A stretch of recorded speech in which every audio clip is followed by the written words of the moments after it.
And if I had to be another person to stand up, if I think, after really going through this, and looking at the files and looking at the case, if I really feel that Karen Reed didn't do this and I have to be a voice that stands up and helps, I will.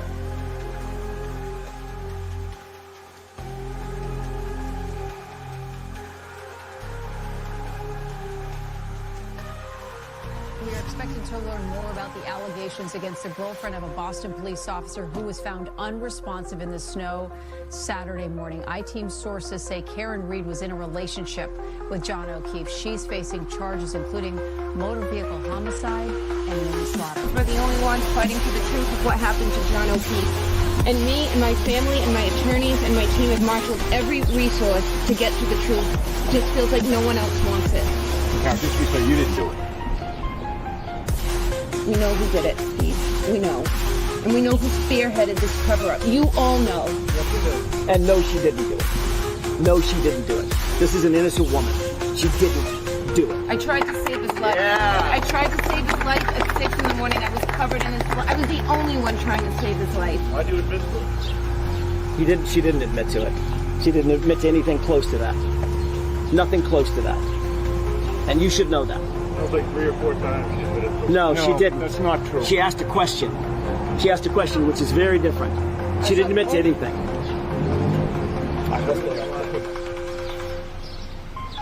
I'm going to tell you one thing. Karen Reed's not going to fold. Karen Reed's not going to give up. Defense team's not going to quit. The Free Karen Reed movement is going to continue.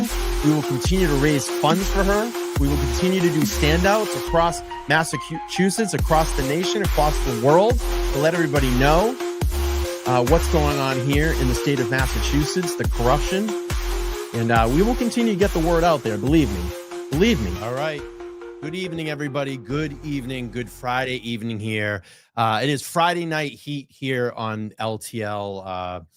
I'm all over the place. I'm literally all over the place. I don't know if there's a capability to get a fair trial here in Massachusetts. I don't know if there's a capability for Karen Reed to get a fair trial here in Massachusetts. I feel like every time the defense is making progress, is proving to this jury that Karen Reed did not hit and kill John O'Keefe, it's like 2 steps forward, 3 steps back. We saw that evident in court today, where Bev's going to allow the Commonwealth to change their timeline because it's not working for them.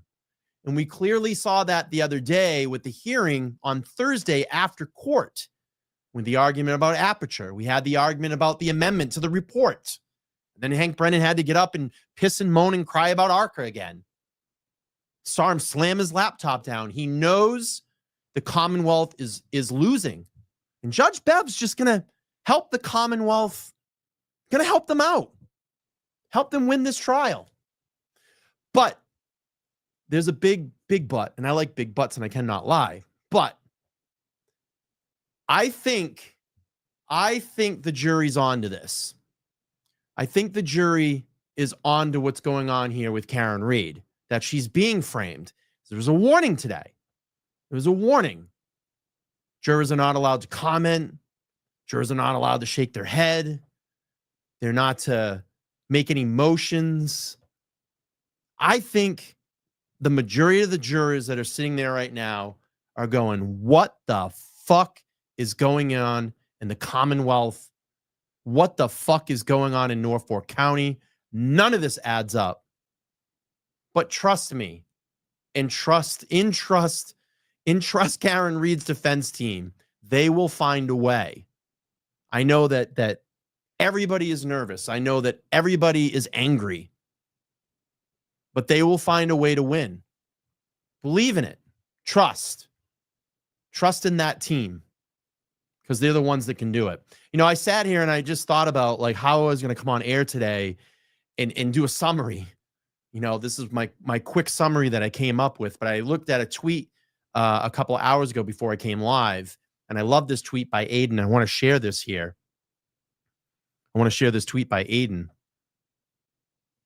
Let me bring this up. We'll read through it. Aiden Carney tweeted today. I haven't tweeted much today because 1, I had court this morning, and 2, I don't even know what to say about today that hasn't been said by federal law. The Commonwealth has changed their story halfway through the trial because the timeline doesn't add up.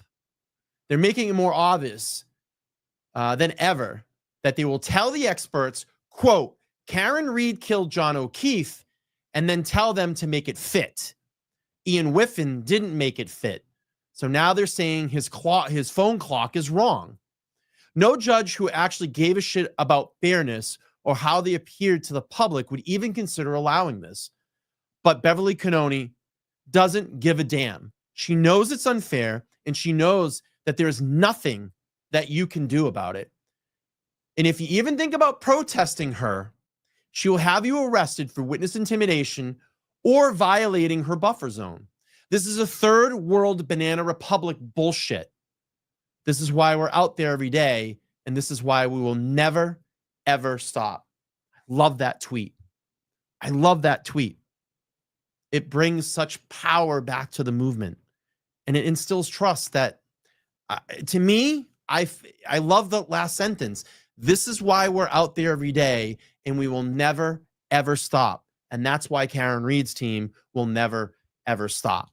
They will continue to fight for Karen. They will find a way to prove beyond a shadow of a doubt that Karen Reed did not hit and kill John O'Keefe and leave him for dead at 34 Fairview. I truly believe that. All right, let's get into a little bit of the wrap up here from day, and then we're going to play through trial testimony. Unfortunately, I wasn't able to watch testimony today. I saw a little bit of it this morning before I left and went off to work, but there's a whole lot of DNA going on, and I love it. I was watching the different sides talk about it. Well, look, he was in the waterfall. He was at C.F. McCarthy's. That's why there would be DNA on his clothes, on his shoes, unknown male DNA. Well, how about this? How about the fact that he was beaten inside 34 Fairview and then dragged out and left on a lawn? Could we maybe look at some of those people inside 34 Fairview? And the biggest question that I have is, beyond the bullshit investigation that went on in this case, the non-investigation that went on in this case, would have been nice to possibly get some proper interviews, get some proper evidence collection, and maybe with the group of people that are inside 34 Fairview that night, how about some DNA samples? Hey, if you got nothing to hide, would you give us a buccal swab? Why not, right? But no, that wasn't considered. Just wasn't considered. But let's pull up this from Fox News. We'll run through this, some of the quick quip moments here. Judge in Karen Reed case rules against defense in week 4 of trial ends. Goes here. It says, judge deals blow to Karen Reed's defense over clock evidence as week 4 trial ends. I'm going to read through this really quick. After a morning recess, Judge Beverly Cannoni dismissed the trial while concluding the 4th week of the Karen Reed trial. Cannoni went on to deal a blow to Reed's defense team by ruling the prosecution, here we go, just change it, change the timeline, can introduce new evidence from forensic data company Aperture regarding the internal clocks in the Reed's Lexus SUV and Karen Reed's cell phone data. But I'm going to tell you this, and I'm going to share this story with you guys. I'm going to share this story. It's coming over to the studio. I had the, I've been going through this kind of oblique strain, right? So I stopped over into CVS. I went in and grabbed some good old-fashioned Tiger Balm. I'm going to throw some of that on it tonight when I go to bed. And I'm sitting there, and I'm using the self-cash out. Hang on one second. Using the self-cash out. And beside the register, beside that self-cash out, there's a register. Young lady behind there. And I had my hands out, and I'm scanning the Tiger Balm. And I probably put my hand down, and she noticed my rubber band bracelet. It says Free Karen Reed. On the other side, it says Justice for John O'Keefe. I got this at one of the standouts. And she looked at me and she goes, so you must be watching the trial, huh? And I'm kind of like, huh? Like, what's going on? And I look up and she goes, oh, I saw your Free Karen Reed bracelet. I go, oh, yeah. So I didn't say anything. And I said, She goes, yeah, I've been watching the trial, and I've got to say, I'm kind of leaning towards that she didn't do this. And I said, look, I'm going to talk to you a little bit. I don't try to persuade people. So I said, let me just tell you a little bit of information. I said, I'm going to help you out. Just wait until the defense gets Arca up on the stand. And again, I don't know her background of researching this case. I said, yeah, I've been talking about it for about, close to almost a year and a half. She goes, oh, really? So yeah, I got a YouTube channel. She goes, oh, what is it? She takes her phone out. I goes, LTL Media. I go, you need to subscribe. And I said, I've gotten really invested in this. I've been out there at the trial and the hearings, and I do nightly shows on my YouTube channel, and I've had the opportunity to meet the Reeds and spend time with Karen. She goes, oh, no shit. So anyway, I said, well, let me just help you out. I'm not going to go into the whole story, so I'm going to tell you a little piece of information. What you're going to want to wait for is when the defense calls Arca. And they get Arca up in the stand, independently investigated, independently hired, not the Commonwealth, not the defense, the FBI. They said, and they concluded, and they had the report. And I said, do you know what was at the end of the report? She said, no. I said, well, they came to the conclusion that Karen did not hit John O'Keefe, and John O'Keefe never made contact with Karen's SUV. Really? I said, yeah. We summed up our conversation. I didn't have my phone on me, so I went out to the car, grabbed my phone, and walked in. And I don't know what just made me do this. I usually don't do stuff like this. And I had a photo of me and Karen together when I first met her back in August and had that dinner. And I pulled up, and she goes, wow, I guess you did know her. I said, yeah. And she goes, I'm subscribed to your channel. I'm going to check out the video tonight. So anyway, I digress on that. But I think, like what I'm saying, that there is a lot of people in this local area that are coming around to this, that know, what is going on in this area, pertaining to Karen Reed. I mean, I meet people every single day, and they talk to me and they say, there's no way that she could have done it. There's no way she could have done it. So let me see. Let me just pull this up. Ellie, thank you so much. The best YouTube channel ever. Free Karen Reed. Look at this. Member for 22 months. 22 months here. I love it. Thank you so much for being a member. I appreciate it. Scooter, $5 says, today was insane. And we're going to get through trial. We're going to go through trial testimony. But let me go back to the Fox News article really quick. I love how they've been breaking these down into like small little sections and just giving the facts here. So it says, after the morning recess, Judge Beverly Cannoni dismissed the jury while concluding the fourth week of the Karen Reed trial. Cannoni went on to deal a blow to the defense team by ruling prosecution can introduce new evidence from the forensic data company Aperture regarding the internal clocks in Reed's Lexus SUV and John O'Keefe's cell phone data. Quote, my findings for the record are the defendant was not has persuaded me of undue surprise and unfairly prejudiced by this information, Cannoni said. I don't find that there's any delayed disclosure. All right, Bev. Okay. If that's what you believe, we know it's bullshit. I'm going to scroll down here a little bit further in here. This was the warning. Judge urges juror neutrality in Karen Reed trial. No muttering under your breath. Do you think they think the fix is in here? Do you think that they think Karen Reed's being framed? Why would anybody audibly mutter or make a sound or a noise? Because they're not believing it. They're not believing the bullshit that's putting in front of them. I have hope for this jury. I do. I feel like the defense this time around has presented a very strong case. A very strong case. Says before the prosecution in the Karen Reed trial called their first witness to the stand on Friday morning, Judge Beverly Cannoni warned the jurors against reacting to testimony.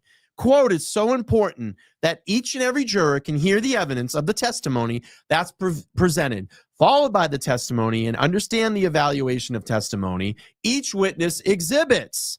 Cannoni said, in order to do that, I just want to be very clear that it's important that people do not comment on the evidence or make any comments once you enter the room.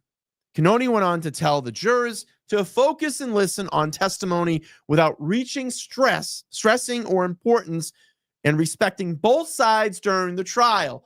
They're not feeling the Commonwealth's bullshit. They don't want to hear it. Don't talk, don't make any facial expressions, Cannoni said. No muttering under your breath or audible noises.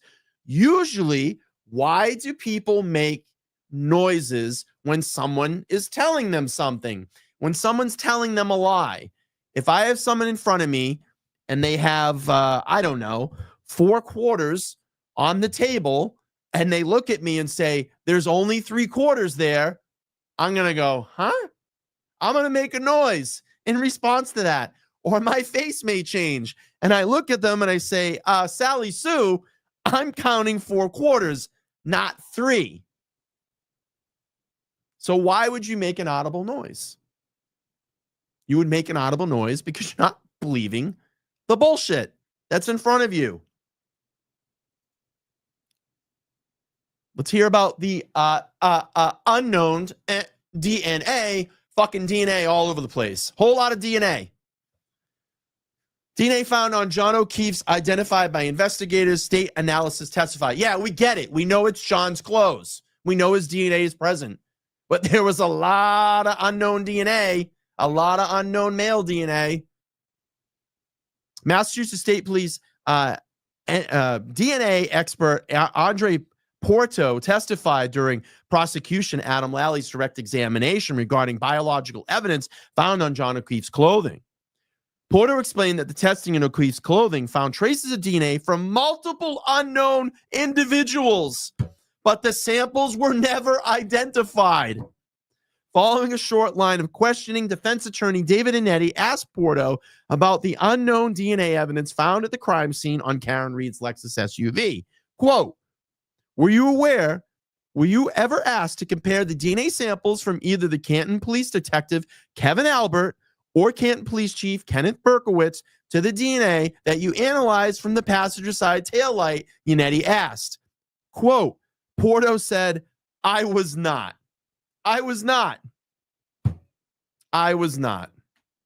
Great. Good stuff. Very good stuff. Let me get to this super chat really quick. Piney Woods Lauren Crime, thank you. $10. Says, hi, everyone. Love all the passion for justice. Today was outrageous. Never have I ever seen a judge do this in 30 years of practice. As I'm a true believer, and I'm outraged. Free Karen Reed. Thank you so much for that support.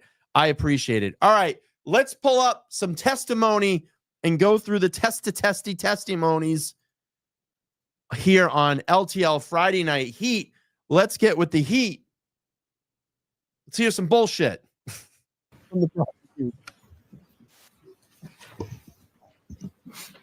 Hey, Mr. Lally, whenever you're ready. Thank you, Your Honor. Good morning, sir. Morning. Could you please introduce yourself to the jury, spelling your last name for the court? Yeah, my name is Andre Porto, last name spelled Porto. And what do you do for work, sir?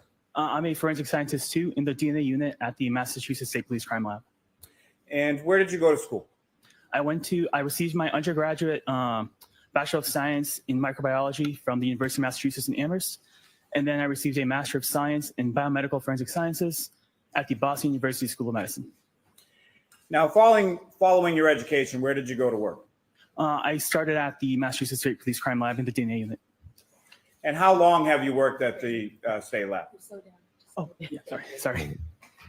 How long have you worked at the state lab? I don't need your fucking We credentials. go an extensive training program where we do, and at the end of this casework You're a forensic scientist too, is that correct? and passing the Currently do at the passing All the right. explain to the jury, how is that analysis performed? All right, here we Sure. go. So there's 4 steps in the analysis process. The first step is extraction, where we apply heat and chemicals to the samples to break open the cells and release that DNA to be available for use. Step 2 is called quantitation, where we take a small sample of that extracted DNA to estimate, and we use chemicals and run it through an instrument to estimate how much DNA we extracted. And then we proceed to step 3, which is called amplification. And that's basically, think of it as a molecular photocopier, where we target specific areas of the DNA to make millions of copies of it. And then we run it through go to detection, where we run it through an instrument, and we generate the DNA profile as an electronic file on a computer. Now, is the state lab where you work accredited? Yes, it is. And by whom? We are accredited by an organization called ANAB, which stands for ANSI, National Accreditation Board, and ANSI stands for American National Standards Institute. I need you to slow down, please. Please. Sorry. Now, Mr. Porter, are there steps taken in your lab during that process? Let's get to this member chat. Use your member chats, everybody. That's what you got. Member for 1 month. Kylie says, Brian, why are you drinking out of evidence cups? Thanks for all that you do. Kim Jong Kanoni needs to adjust her robe. Her bias is showing. It was going to come out at some point. And today she wanted to make it very evident that the bias is there. The bias is there. That's explaining to prevent against contamination. Yes, there are. And can you explain what those are? Sure. So there are various steps. One step to prevent contamination between analysts would be to bleach and wipe down the workstations before use and after. Another way to prevent DNA transfer from analysts to the samples is to wear personal protective equipment, such as lab coats, gloves, masks, hairnets, and beard guards. And a way to prevent transfer from Katie, $20 super chat. Thank you so much. I'm beyond outraged. Can someone tell me how this judge knows the world is watching her and she still seems and she still says she sees no prejudice? Can any other judge contact her? Thank you for all that you do. Here's the one thing, thing that's very good about this. This is all on the record. And I've talked about this even with Nan Gallagher. I've talked about this with Mark Betterow when he's been on the show. If, and let's just say if, the scenario, we'll put the scenario there. If, and I never think it's going to happen, but if Karen Read was ever to get convicted, she has a hell of a case on appeal. None of this shit is going to hold up on appeal. Okay. So hold that in the back pocket of confidence as well, too. None of this shit is going to hold up on appeal. And when Nan is in here on Monday night, we're going to talk a little bit more about this. I want her to talk a little bit more about this from a lawyer's standpoint and, talk about the appellate process. I think it's really important to know about that. Not saying that's ever going to happen, but none of this shit's going to hold up on appeal. It's never going to hold up on appeal. All right, we had let's see, we had Katie. Thank you so much, Katie. Appreciate that. Beach Life, look at this. Member for 16 months. Thank you for your review tonight. Appreciate all you do. Absolutely. It's why I love being here. Love being here on Friday nights with all of you. Brennan, the human micropeen. Look at this. An Aussie checking in. $20 Aussie. Lally, handle try one alone. Wanky needs Bev, trying to exclude anyone and everyone.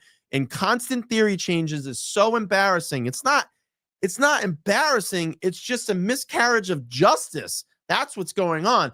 Oh, I can get almost 17, 18 days into a trial, and then I'm going to change my theory because it's not adding up for me. I'm not winning. So I'm going to take my lightsaber and go home. It doesn't work that way. It's just, I hope that feds act fast. Believe me, they are watching. Heatherlicious, thank you for the $5. Says, do you have a ceiling fan? Wish we could watch it while we wait for you on your lives. Totally kidding. But also, do you know why Jackson stayed seated? No cross. I'm being honest with you. I don't. I wasn't able to watch testimony today. It's why we're doing it tonight. And I'm sorry. I haven't been able. I got to watch about 10 minutes of this testimony today. And then I started work and I realized that it ended early. And I wanted to go through it tonight with all of you. Brianna, thank you so much. A member for 9 months. This judge needs a reality check. I appreciate that. Katie says $1, but appeals take forever. They do. Unfortunately, but it's all on the record. MG, $10 says corruption festers along the silent and complainant. It's everyone's duty to speak up. And that's why we have channels like this. From sample to sample would be to frequently change gloves, as well as only have one sample open at a time. Now, well, with your work at the lab, is there come on. Bev needs her weekends too. That's why court ended early. You know that. It's Friday. Bev needs her weekends. It's almost beach weather. Due process that your work undergoes? Yes, there is. And can you describe that process to the jury? Sure. So once I complete my work, the file undergoes two types of reviews. The first is a technical review where another qualified analyst will take the file and they'll do their own independent assessment and make sure that they come up with the conclusions and that they agree with the conclusions that I reached. And they'll also make sure that all the protocols were followed and every decision is scientifically sound. Once that review is completed, it undergoes an administrative review, where another qualified analyst will then look through the file and they look for clerical errors, such as typos or missing page numbers or missing case numbers. Once those two reviews are completed, the results can then be reported out. Now, as a part of that accreditation process that you were speaking about a few moments ago, do you undergo anything called proficiency testing? Yes, I do. And can you explain to the jury what that proficiency testing process consists of? Yeah, so a proficiency test is a test that's administered twice a year by an external vendor. And the results of this test are not known to the analyst at the time. And we basically treat it like it's a real case where it undergoes the analysis process as if it were a real case. And this test is used to show that the analyst is demonstrates ongoing competency in the DNA analysis process. And successful completion of the test is required to maintain qualification as an analyst. And what areas do you specifically undergo proficiency testing in? DNA analysis. And have you successfully completed each of those proficiency tests that you've taken? Yes. Now, Mr. Porto, could you explain to the jury what exactly is DNA? Yeah, so DNA stands for deoxyribonucleic acid, and it's basically the building block that makes us who we are. We each have two copies of our DNA, one that we inherit from mom and one that we inherit from dad. And this combination makes sure that, barring with the exception of identical twins, we all have different DNA. And is DNA the same in every cell of a person's body? Yes, so what that means is if I were to take a blood sample and a saliva sample from the same person, the same DNA profile will be generated. Now, you spoke a bit earlier about the different steps. This really quick. Polly Pockets Power Trip, member for 7 months.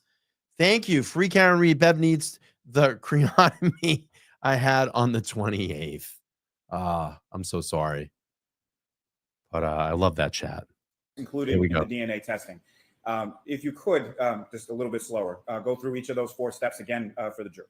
Sure. So like I said, it's a 4-step process. So extraction, quantitation, amplification, and detection. So extraction, we use chemicals and heat to burst open the cells to estimate the force. And stands for yes. And can you explain to the jury what a known item is?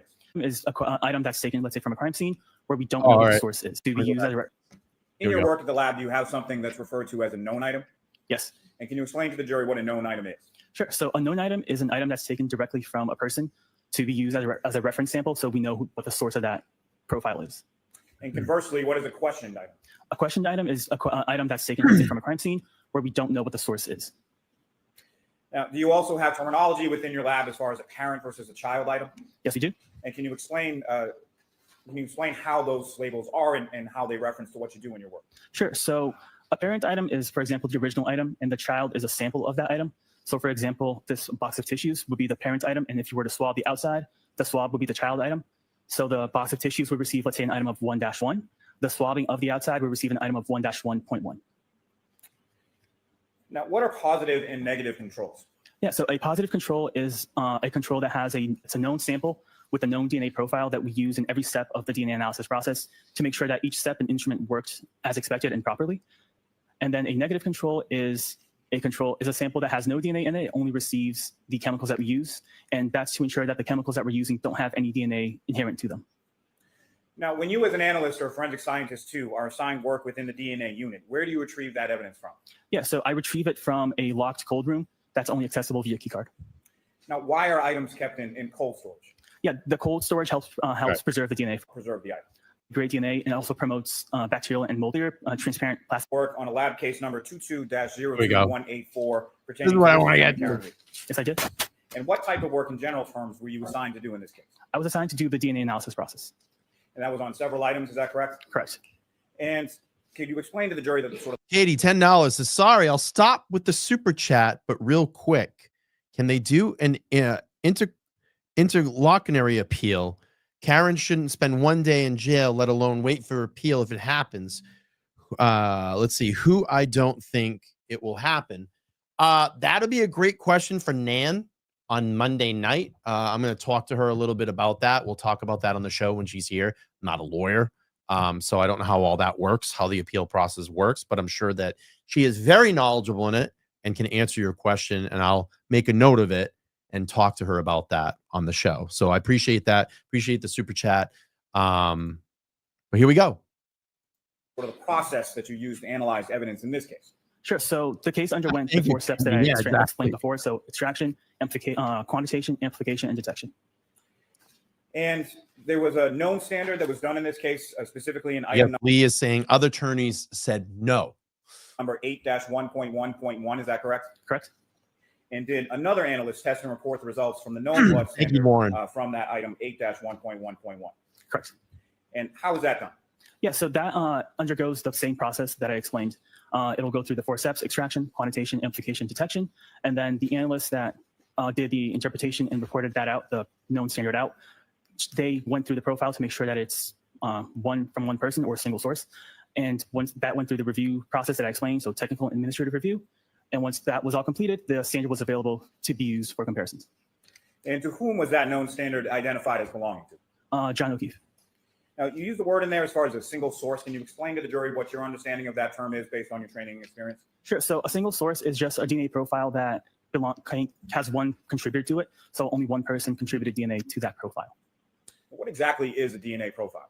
Yeah, so a DNA profile is basically the combination of all of the locations that we amplified during the 3rd step of the process. And it's basically, you can think of it as like a chart, like an EKG, where it has peaks and valleys, and each peak has a specific number.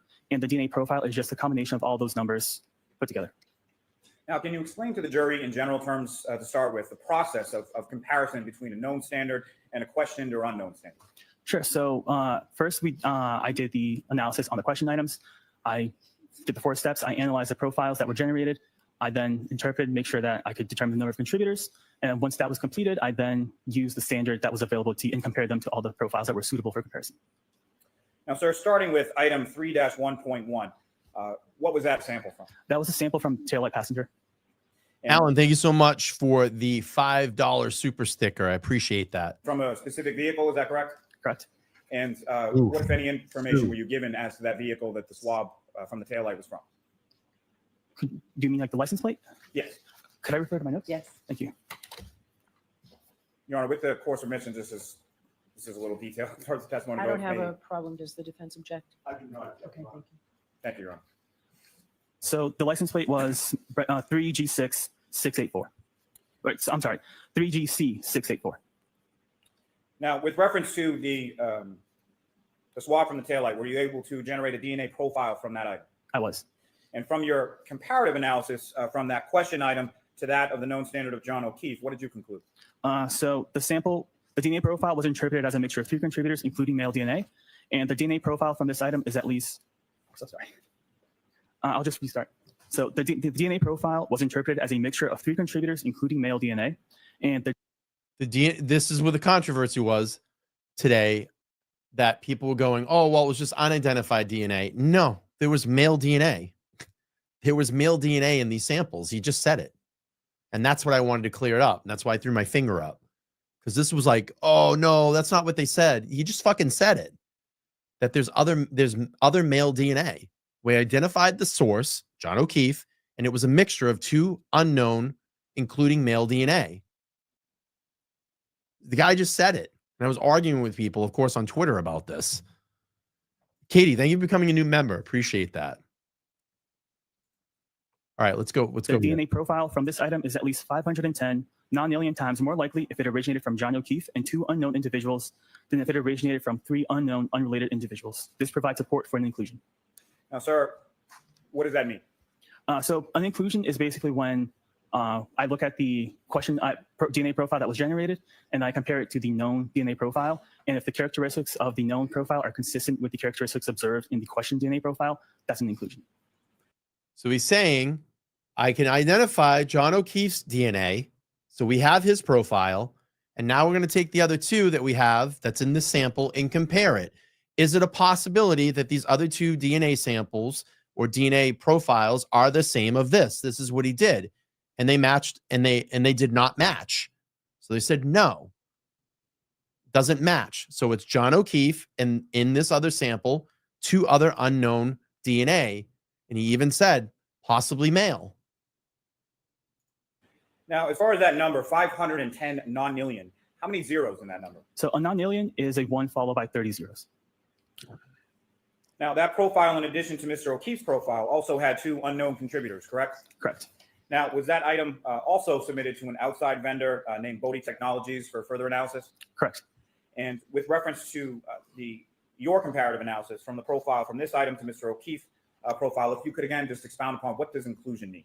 Yeah, so an inclusion, I compared the known standard that I had available for use from John O'Keefe to the DNA profile generated from the tail light. And the DNA profile was, if that was consistent with the DNA profile that I observed in the question item, and that's what an inclusion means.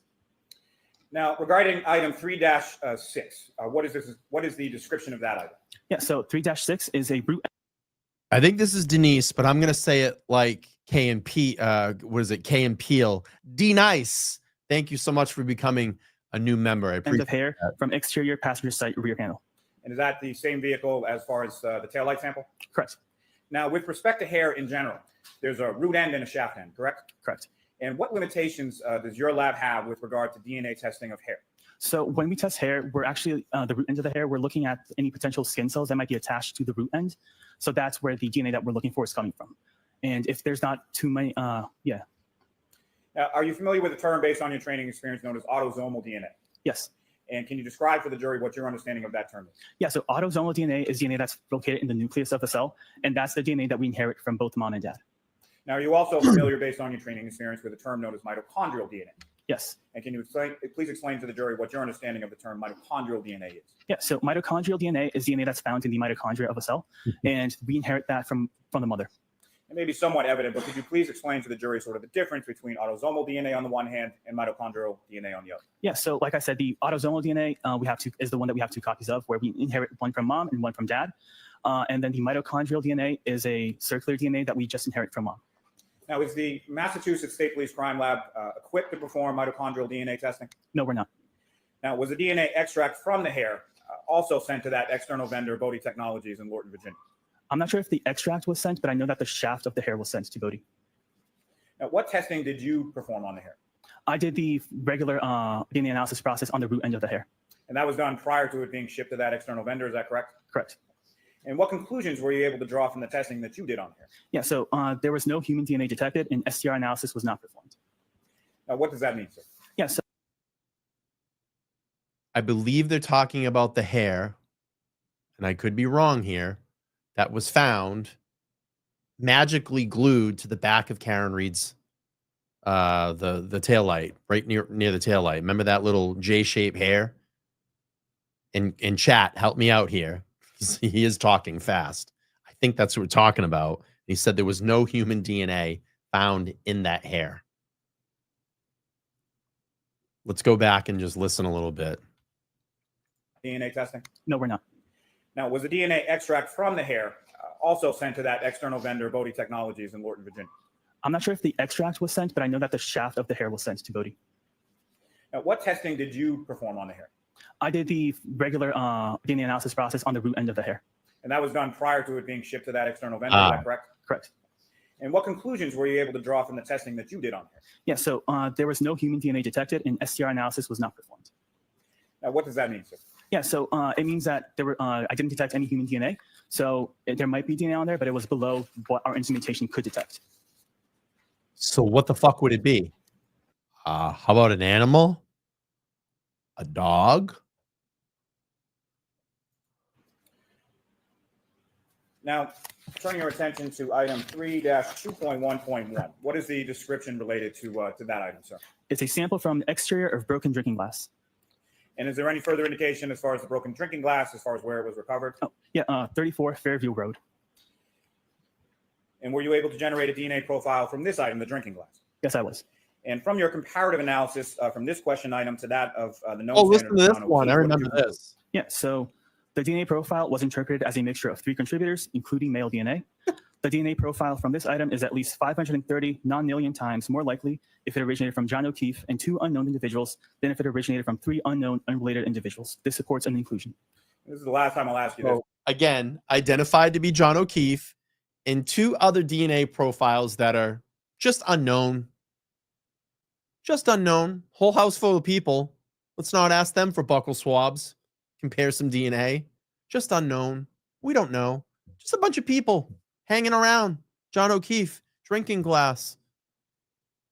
Could someone have touched it? Could someone have smashed it over his head? But just if you could reiterate to the jury, what does an inclusion mean? Yep. So an inclusion is when I compare the known standard to the question item, and if the profile in the known standard is consistent with the profile in the question profile, that's an inclusion. And that number again, as far as 539 million, how many zeros again in that number? That's a 1 followed by 30 zeros. Now, sir, if I could turn your attention to another item, 7-1.2.1, what is the description related to that item? Sample from stain A on upper right leg of jeans. And is there any further indication as to whom those genes belong to? John O'Keefe. Now, were you also able to generate a DNA profile from this item, the stain A on the upper right leg of Mr. O'Keefe's jeans? Yes, I was. And from your comparative analysis from the question item to that of the known standard of John O'Keefe, what did you conclude with reference to that item? The DNA profile was interpreted as a mixture of 3 contributors, including male DNA. Contributor 1 is suitable for comparison, and due to limited information, contributors 2 and 3 are not suitable for comparison.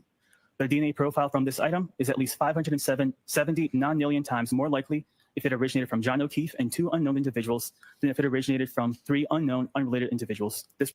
So the blood stain on John O'Keefe's jeans. This is John O'Keefe's DNA, obviously, because it's blood. And then there's 2 other DNA profiles inside. Two. Who do we think the 2 are? 2 other DNA profiles unidentified. You can't make this up. You can't make this shit up. You can't make it up.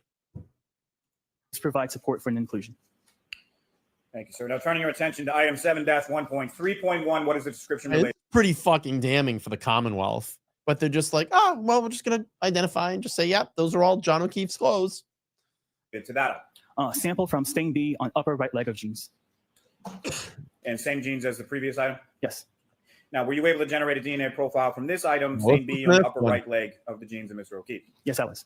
And from your comparative analysis from this question item to that of the known standard of John O'Keefe, what did you conclude? Yep. So the DNA profile was interpreted as a mixture of 3 contributors, including male DNA. The DNA profile from this item is at least 660 non-million times more likely if it originated from John O'Keefe and 2 unknown individuals than if it originated from 3 unknown, unrelated individuals. This provides support for an inclusion. I can't believe my fucking ears. I think that he's saying this John O'Keefe's DNA in this sample, and then 4 of the other, which would make it 5. Wow. Oh God, I can't. Chastity, thank you so much. $10 says I was so glad when Yeti got up and made it clear that the octillion non-tillion is not shocking. It's his clothes. Where's the concern for the other DNA on John? I agree. I'm concerned. You're concerned. We're all concerned. Oh my gosh, you can't. So with reference to item 7-1.4.1, and again, these items with the dash and the point, is that what you're referring to earlier as the parent-child relationship between items? Yes. And what is the description for 7-1.4.1? Sample from stain C on upper right leg of jeans. Now, we were able to generate a DNA profile from this item from stain C on the upper right leg. Yeah, right, Remy. Yes, I was. And from your comparative analysis of this question item stain C to that of the known standard of John O'Keefe, what did you conclude? The DNA profile is a mixture of at least 2 contributors, including male DNA. Contributor 1 is suitable for comparison. Due to limited information, contributor 2 is not suitable for comparison. The DNA profile was interpreted as a mixture of 2 contributors. The DNA profile from this item is at least 830 non-million times more likely if it originated from John O'Keefe and an unknown individual than if it originated from 2 unknown, unrelated individuals. This provides support for an inclusion.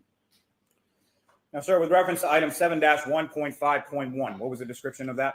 Sample from stain D on upper right leg of jeans. Now, were you able to generate a DNA profile from this item? All right, let's take a guess. Let's take a vote. Do you think they're going to find other DNA in this sample? Do you think they're going to find other DNA in this sample? Let me know in the chat before I play it. Give me a yes or a no. Do we think that there's other DNA mixed in with this blood sample on John's clothes? All right. Here we go. I can't. I just can't.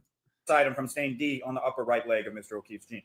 Yes, I was. And from your comparative analysis from this item to the known standard of John O'Keefe, what did you conclude? Here we go. The DNA profile was interpreted as a mixture of 3 contributors, including male DNA. 3.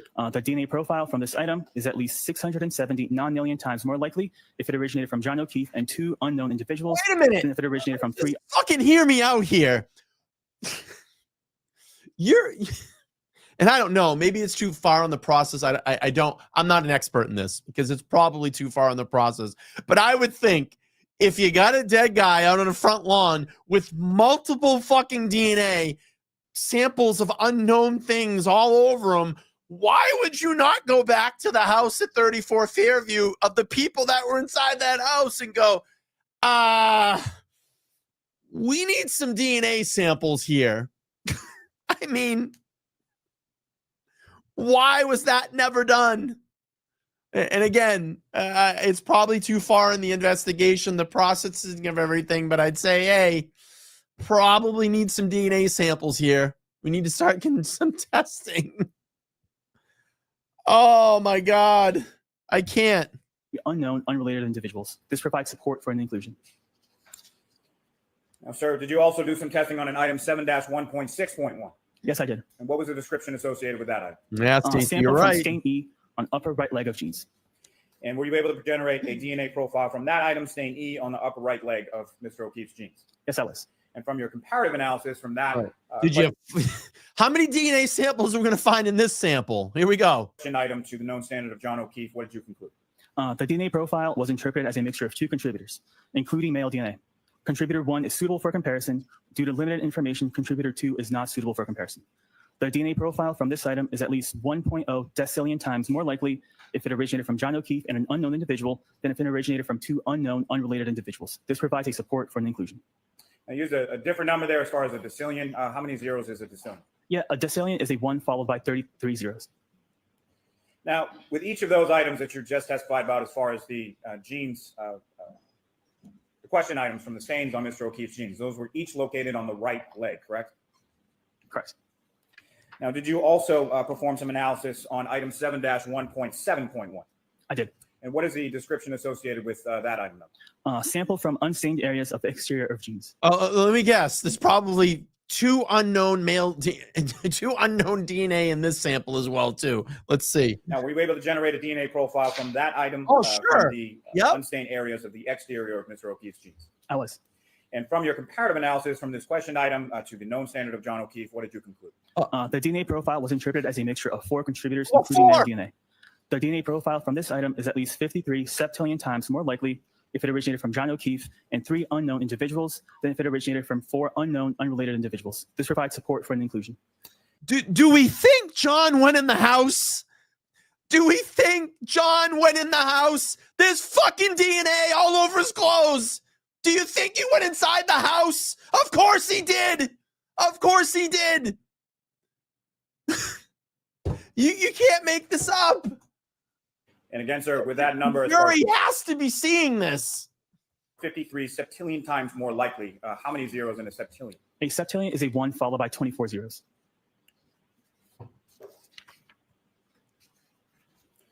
Now, sir, if I could turn your attention to what's listed as number 12 in your report, but item 7-18.4.1. Did you do some testing on that item as well? Yes. And what was the description associated with that? Sample from stain C on top front gray. Let me guess. On top front of gray's long sleeve shirt. DNA profiles. And the gray long sleeve shirt, is that attributed as belonging to a specific person? Yes, John O'Keefe. And were you able to generate a DNA profile from Oh, that yeah, item, multiple. specifically sample from stain C on the top front of the gray long sleeve shirt of Mr. O'Keefe?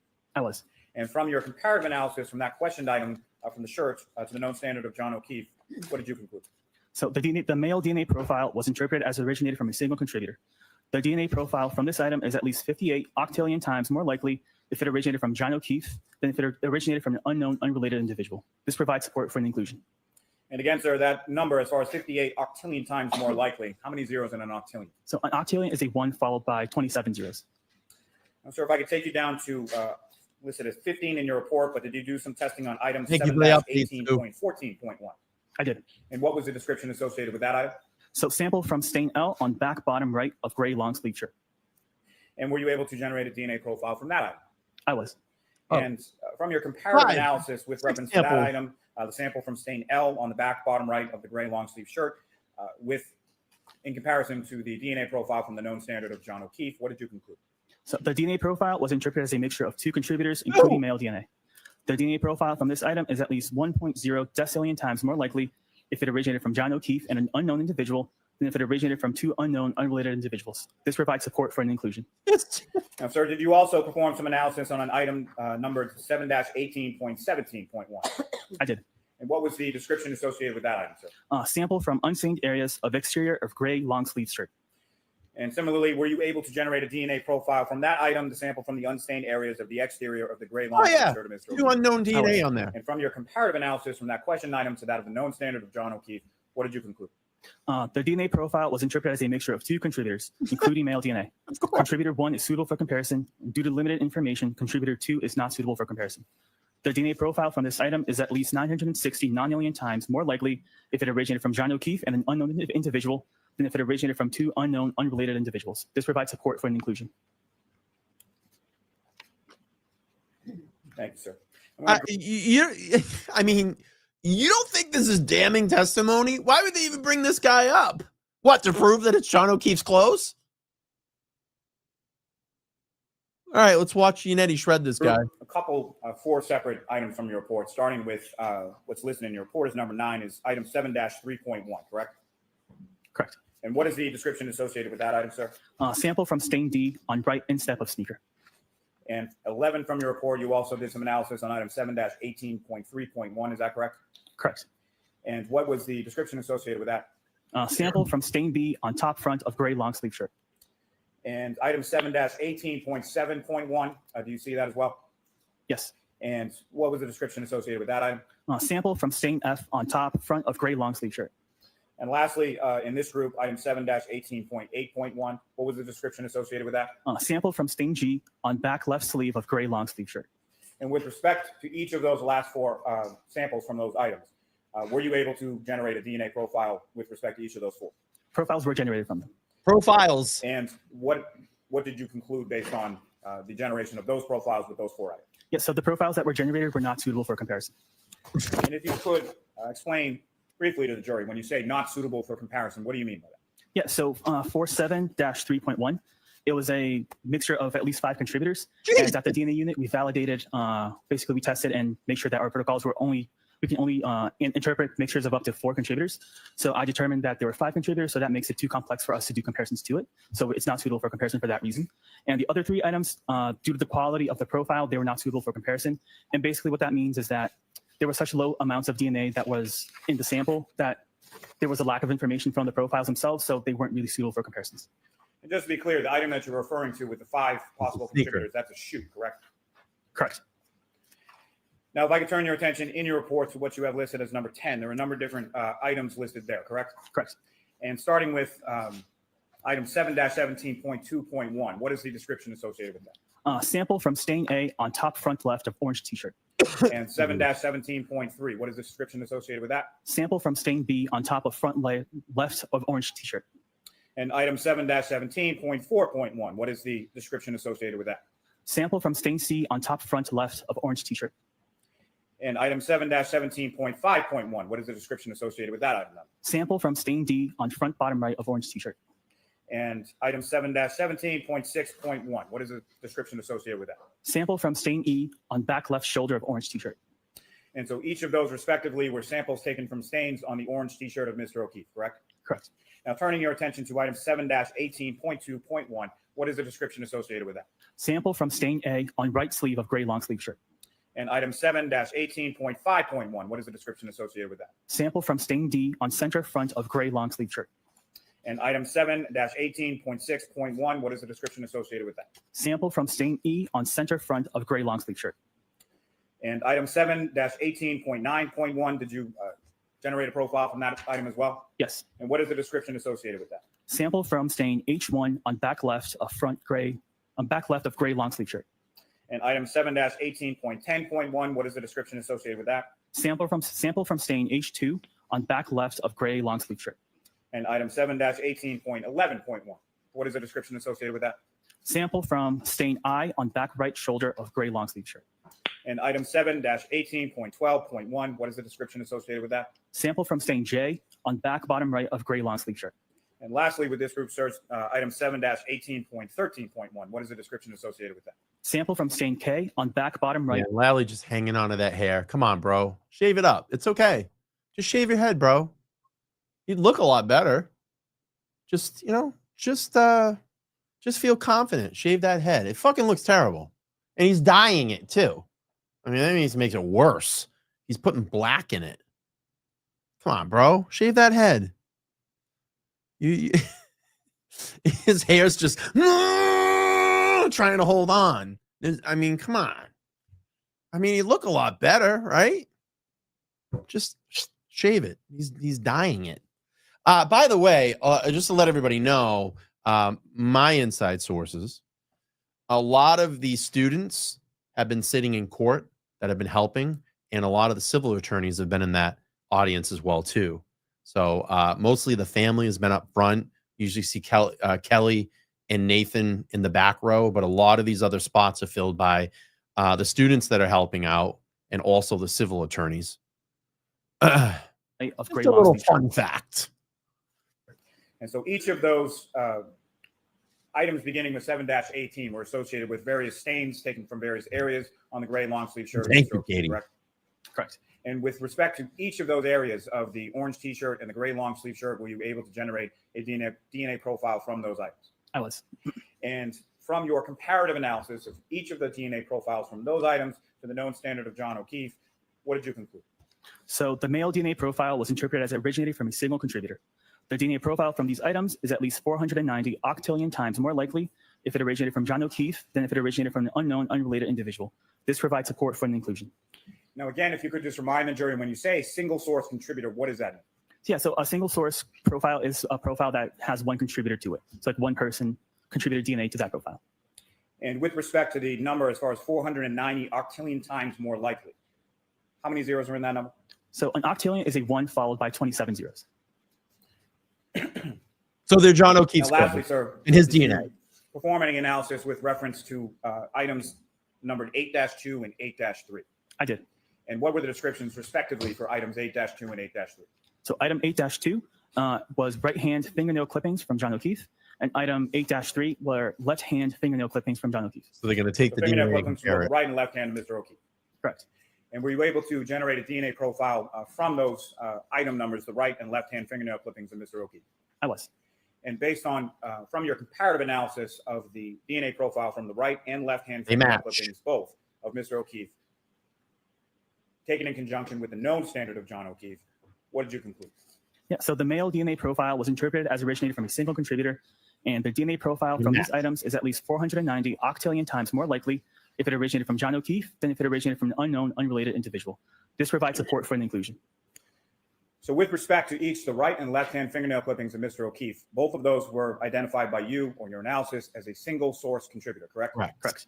And they were each 490 octillion times more likely to Just have said it, originated from Lally. John O'Keefe than from an unknown, unrelated individual. Is that correct? Correct. You just said it.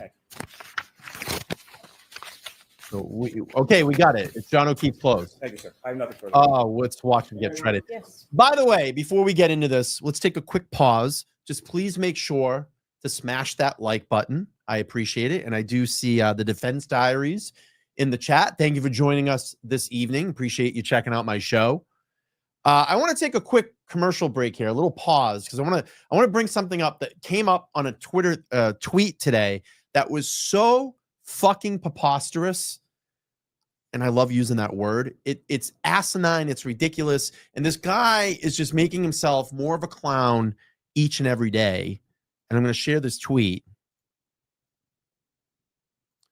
John DePietro today, I can't with this guy anymore. And Jess Machado and I on Wednesday, this past Wednesday night, if you didn't watch our courtroom check-in with Jess Machado, please go back and watch that episode. We tore this guy a new ass. And I've been tearing him new ass lately because he's a Karen Reed agitator.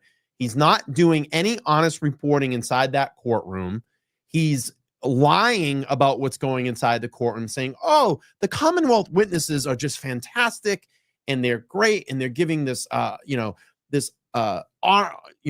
of suit of armor testimony. He's a fucking liar.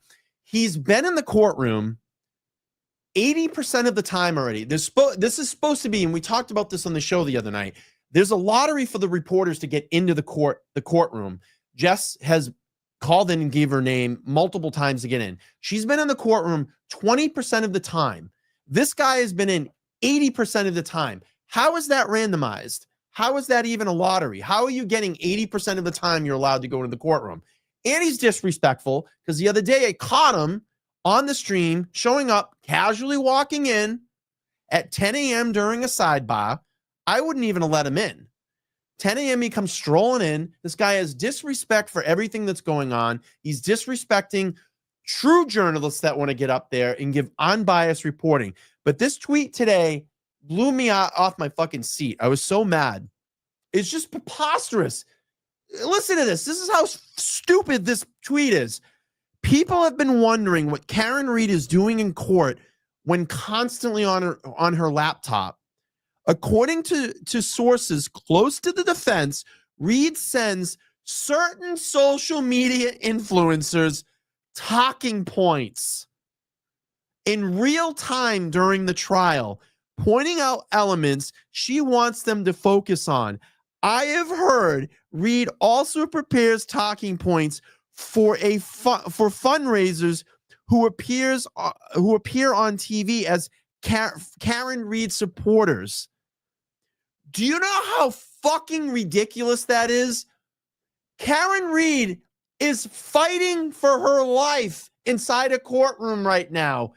Do you think she would give a fucking hoot about sending me or Aiden or Mike from the Young Jerks or Mazza Media a talking point while she's listening to very important testimony? This is so fucking stupid. It is the most ridiculous tweet. It's not honest journalism, and he's going on record about it. That is a fucking lie. If anything, I would know about it. She's not doing it. It's insane. You really think that she's messaging in creators and influencers? This is what I want you to talk about. Do you really think that she gives a rat's ass about that when she's sitting up there having to be in court all day and listen to important testimony that, there could be a critical point that she could step into one of her attorneys to interject and say, hey, no, it wasn't that way, or here's a note. I can't. And I love that Jess Machado chimed in and she said, going on the record that Karen Read nor anyone in her camp has ever contacted me to do this. I also do not know anyone else who has been asked to do this. I literally tweeted at him. I said, you're high as a kite. You are high as a kite.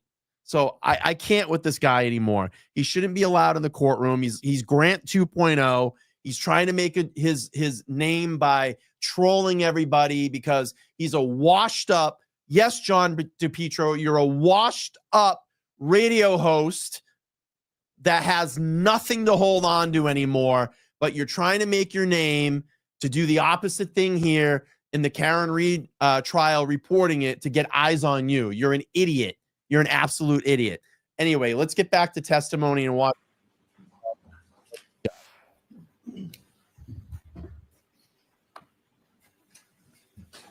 Good morning, sir. Good morning. Mr. Porto, I would like to start by asking you about item 3-1.1, which you've identified as a sample from the passenger side taillight of the vehicle. Can you orient yourself in your report to that item? Yes. And that, of course, was the passenger side taillight that was attached to the vehicle, correct? Correct. You were never asked to do any DNA comparison on any pieces of taillight connected with this case, correct? Let me check my other report. Oh, yeah. Let's go to our notes. Whoops. For taillight, there was another item that was item 2-3.1, which is sample from apparent glass on rear bumper, if that's what you're referencing. Okay, so if I suggested to you that the taillight was plastic, that glass wouldn't have been the taillight, correct? I don't Nah, have nah, that's nah. beyond my scope of testing. Gotcha. Okay. With regard to the passenger side taillight, you found that there were 3 contributors of DNA to that taillight attached to the vehicle, correct? Correct. One of those contributors appeared to be John O'Keefe. Is that fair to say? He was included All to right. the profile. With regard to the other 2 contributors, who were they? They could be anybody. Were you ever asked to compare DNA samples from either Canton Police Detective Kevin Albert or Canton Police Chief Kenneth Berkowitz to the DNA profile that you analyzed from that passenger side taillight? I was not. Now, with regard to the broken drinking glass, which is item 3. I'm gonna pause this. I'm not gonna lie. It's kind of weird seeing Yannetti up there because he's not up there as often as we would think that he would be up there. But I always love when he gets up. He's just so clear. He's precise. He's confident, and it's nice when you get to see him up there at the podium asking questions and doing cross. -2 Makes me smile. Makes me smile. Your report? A very nice guy. With regard to that, you came up with a DNA profile that also had 3 contributors, correct? Correct. One of those contributors appeared to And real quick, I'm going to pause this again. I'll share a little story with you. When I sat in court, what was it? 2 Wednesdays ago, we went on the break, and I actually got to join the defense team for lunch. So we went to their little headquarters and got to hang out and had conversations with Karen and all the attorneys, and we were talking food. And David inspired me because I put a little weight on here in the last couple months, and I said, well, I'm going to shred some weight. And by the way, I'm down 6 pounds, by the way. So I am down 6 pounds. I'm feeling good. I'm eating very clean. And he was talking to me about clean eating. And I asked him, hey, what are you eating there? And I think the meal that he had, what was it called?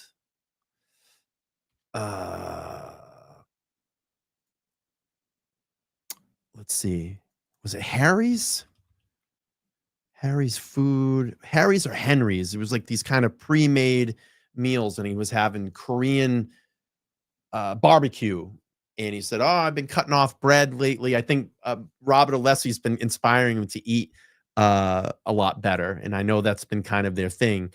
And it was really cool just to talk about that and talk food. And they're just great people. They're always very interested in the people that support Karen, and we have great conversations when we get together, and it's a privilege to be up there and speak with them and hear some insights and ask them questions. But yeah. So yes, Tanya, I've tried Factor. The only problem with Factor is tons of salt in them, and I have high blood pressure, so I have to be careful. But anyway, enough about food. Let's go. John O'Keefe, correct? He was included, correct. Who were the other 2 contributors? I don't know. They could be anybody. Were you ever asked with regard to that broken drinking glass to compare the DNA profile that you analyzed with the DNA of either Boston Police Sergeant Brian Albert or ATF agent Brian Higgins? I was not. Now, with regard to 7.1.2.1, or maybe it's 7-1.2.1, that's the stain A from the I was checking in. So not going to lie, the half day in court today was a wonderful surprise. Well, here's the thing. I mean, come on. Bev needs her weekends too. You know that. Listen, it's almost beach weather here. We got like another, a week and a half till Memorial Day. And then it's going to be Fridays at noon, baby. White Claws are going to be popping at 3:00 in the afternoon, sipping White Claws on the beach down at the old beach house. All right, here we go. upper right leg of the jeans. Correct. All right. And you were aware, you were told that those were the jeans that John O'Keefe was wearing on the morning in question when he was found? Based on the sample description, that's what it seems. All right. And it turned out that his DNA was on his own jeans, correct? He was included in the profile. All right. And that was unsurprising to you, correct? And with regard to that item, you found that there were 3 contributors of DNA, correct? Correct. With John O'Keefe being one of them. He was included in the profile, yes. And who were the other 2? I don't know. They could be anybody. Let's move on to stain B. Also, You know, and again, it's very surprising that it's always these two unknown DNA samples that pop up. There are always these two unknown DNA samples up. I'd ask the chat here, who do you think that these two unknown DNA samples are on the clothes? You guys know? Drop it in the chat. the upper right leg of the genes, that is 7-1.3.1. You see that in your report. When you found a DNA profile, how many contributors of DNA were there? 3 contributors. All right. And again, this was John O'Keefe's genes, correct? Based on the description, yes. So he was one of the 3 contributors. He was included in the profile, yeah. Who were the other 2? I don't know. They could be anybody. Moving on to stain C from the upper right leg of the genes, 7-1.4.1. You see that in your report? I do. With regard to the DNA profile that you analyzed there, how many contributors of DNA were there to that profile? At least 2, and it was interpreted as 2 contributors. And again, this is the same pair of genes that he was found in, correct? Based on the description, yes. And you said at least 2 contributors. It actually could have been more than 2. Based on our protocols, I had to call it 2, and we determined it as 2, but it could be more than 2, yes. Okay. Well, let's pay attention to the one that was not John O'Keefe, at least that one. Who contributed that DNA to his pants? I don't know. It could be anybody. Moving on to stain D, which is 7-1.5.1. And if I can just put my glasses on to make sure I've read my own writing correctly. Actually, is it 7-15-1? Did I get that wrong the first time? D? I'm sorry? Do you mean Stain D. Stain D is 7-1.5.1. Oh, I had it right. I'm going to pause again really quick just to remind everybody on Sunday, 10:30 a.m. Eastern Standard Time, Meredith O'Neill, Turtle Boy's girlfriend, will be live in studio here. We're going to have her live in here. Me and Lauren DC will be here. We're going to do the Super Sunday show with her. We're going to do some fundraising for Karen Reed. And then Monday night, we go to the Monday night windup, and we'll have retired Mass State Police Todd McGee in the studio, and we'll have attorney Nan Gallagher, and they'll be sitting right beside me, showcasing the new beautiful the new beautiful studio here and the new beautiful desk. And I have a lot more improvements going on. I know you can't see me because I have my solo camera on me right now, but when we go to the wide shot, that camera will obviously be out of the way, and you'll be able to see all of us at the table now. It's fantastic. And we're going to be doing some changes to the wall here pretty soon, and I'm looking forward to it. So that'll be Sunday and Monday. You're going to want to check me out. Let's see, 10:30 a.m. Eastern Standard Time on Sunday, and then Monday night at 8 p.m. So please join us. All right, let's go back to testimony and Yannetti Spaghetti. Right the first time. With regard to that stain, you also got a DNA profile. Thank you. And how many contributors were there to that DNA profile? I interpreted it as 3 contributors. And again, this is John O'Keefe's genes, correct? Correct. He was one of the contributors to his own genes, correct? He was included in the profile. And with regard to that stain on the upper right leg of his genes, who contributed the DNA to who were the other 2 contributors of DNA to that stain? I don't know. They could be anybody. Yeah, we don't screw around here in the LTL studio. We don't screw around here. We make it happen. This has been a fun little place, and the evolution of it has been a lot of fun. And I'm getting it to where I want it to get. We're gonna do some graphics on the back wall. It's gonna be badass. Like the painting behind me is gonna go. The sign's gonna go. We're gonna have a nice spread back there, and it's gonna be really cool. And it's cool because now I actually found, like I said, I found a table that we can all sit at. We can all sit at now and see everybody. So it's gonna be a lot of fun. And I can't wait till Sunday to actually have Lauren DC next to me and Meredith right here. And we don't have to put a bunch of cameras in front of us. We can all just be together. So anyway, let's go back to testimony, go back to trial. This is what we do. It's the free-flowing Friday show, Friday Night Heat. Make sure to like, share, and subscribe if you haven't done that already. All right, back to Yannetti Spaghetti tearing this guy up. Let's go. And then finally, with regard to that upper right leg of the genes, there was also a stain E, correct? Correct. How many contributors did you find to that DNA profile? 2 contributors. One of which was John O'Keefe to his own genes, correct? He was included, yes. And who was the other contributor to that stain on the genes? I don't know. It could be anybody. I don't know. And by the way, just for the record, that was 7.1.6.1? 7-1.6. 7-1.6. BRB. Thank you, sir. Okay, now, with regard to the unstained area of the exterior of the jeans, do you see item 7-1.7.1? Yes. You found a DNA profile with regard to that unstained area as well, correct? Correct. How many contributors of DNA were there to that unstained area of the jeans? I interpreted it as 4 contributors.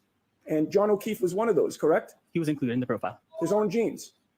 Based on the description, yes. Who were the other 3 contributors to that DNA profile? I don't know. It could be anybody. And before we move on to the sneaker, I just wanted to ask you a question about the passenger side taillight that I neglected to ask you. That was the one where there were 3 contributors, correct? And again, I'm going back to 3-1.1. Correct. Sorry to skip around, sir. Okay. I'm not trying to make this all any right. more confusing than it is. With regard to the passenger side taillight and that DNA profile, are you able to determine when that DNA was deposited on the passenger side taillight that was attached to the vehicle? No, I'm not. Are you able to testify with any certainty that it was deposited there, say, on January 28th or 29th of 2022? No, I can't. So consistent with your analysis of it, are you able to say whether it occurred prior to January 28th of 2022? No, I can't. Were Sorry you about aware that. that vehicle was John O'Keefe's girlfriend's vehicle? I was not. Were you provided any information about just how often he had been in and around that vehicle prior to January 28th of 2022?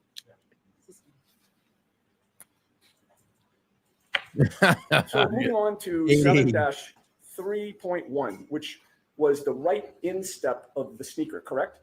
You see that in your report? Yep. With regard to that particular stain, you noted how many contributors of DNA? Yeah, it was interpreted as at least 5 contributors. And when you have interpreted as at least 5 contributors, what does that do to your ability to find out who contributed that DNA? So based on our protocols, we're not able to do any comparisons to any mixtures that are 5 or more contributors. So it's not suitable for comparisons. Okay, which means that with regard to the sneaker, at least, you couldn't even say whether John O'Keefe's DNA was on it, correct? Correct. And with regard to all 5, do you have any idea who contributed the DNA to that sneaker? No, I don't. Now, moving on to, I just have a couple Gary? more for you, sir. Moving on to what is labeled as stain L, which is 7-18.14.1, I believe. Do you see that in your Kim. report? I do. And that was a stain on the back bottom of his long sleeve shirt, correct? Correct. And were you told that the long sleeve shirt was his outer clothing when he was found? I don't believe so. How many contributors to that stain on the back bottom of his long sleeve shirt did you find in that DNA profile? I interpreted it as 2 contributors. And did you make any match with regard to either of those contributors or both? I did comparisons, and John O'Keefe was included as one of the contributors. Okay, so John O'Keefe was a contributor of DNA to his own long sleeve shirt, correct? Based on the descriptions, correct. All right, and Defense Diary says the major new order to her being absurd ruling from the end of the court today. If you haven't heard it yet, brace yourself. All rage will surface. Yeah, I read a little article here to start the show. She's going to allow the Commonwealth to change their timeline. Yeah, just in the middle of trial. Why not, right? They're not winning, so we have to do something to make them win. So change your timeline. Good stuff. That's not prejudice at all to Karen Reed, right? Holy smokes. Hey, can we get 1,000 likes? Smash that like button. We're only at about close to just below 700. We can do better than that. Come on. Smash that like what other button. DNA was on that shirt? I don't know. And then finally, with regard to 7-18. Let's do this. We get to 1,000 likes. I'm going to drop some free memberships in the chat tonight. Let's do that. So let's get to 1,000 likes, and I'll drop everybody a free membership. That gives you members only access to all my members only content, and I owe you guys a members only soon. All right, let's go. 17.1. That was an unstained area of the exterior of that shirt, correct? That same long sleeve shirt. Correct. And you tested that and got a DNA profile, correct? Correct. How many contributors were there to that DNA profile? I interpreted it as 2 contributors. Was John O'Keefe one of them? He was included as one of the contributors. Okay, so his DNA was found on his own shirt, correct? Based on the description, correct. And who contributed the other DNA profile to John O'Keefe's sweatshirt? I don't know. That's right, Mary. You're right. With regard to any of the And the only other thing they stains- can't change either is ARCA. They can't change it. Karen Reed didn't make any contact with John O'Keefe, and John O'Keefe didn't make any contact with Karen Reed's SUV. That's it. Can't change it.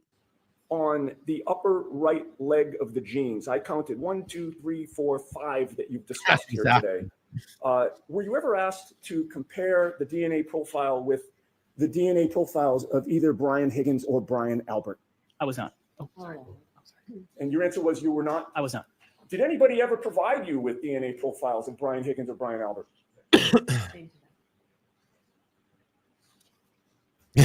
Katie. Good stuff. I may have one moment, Judge. Yes.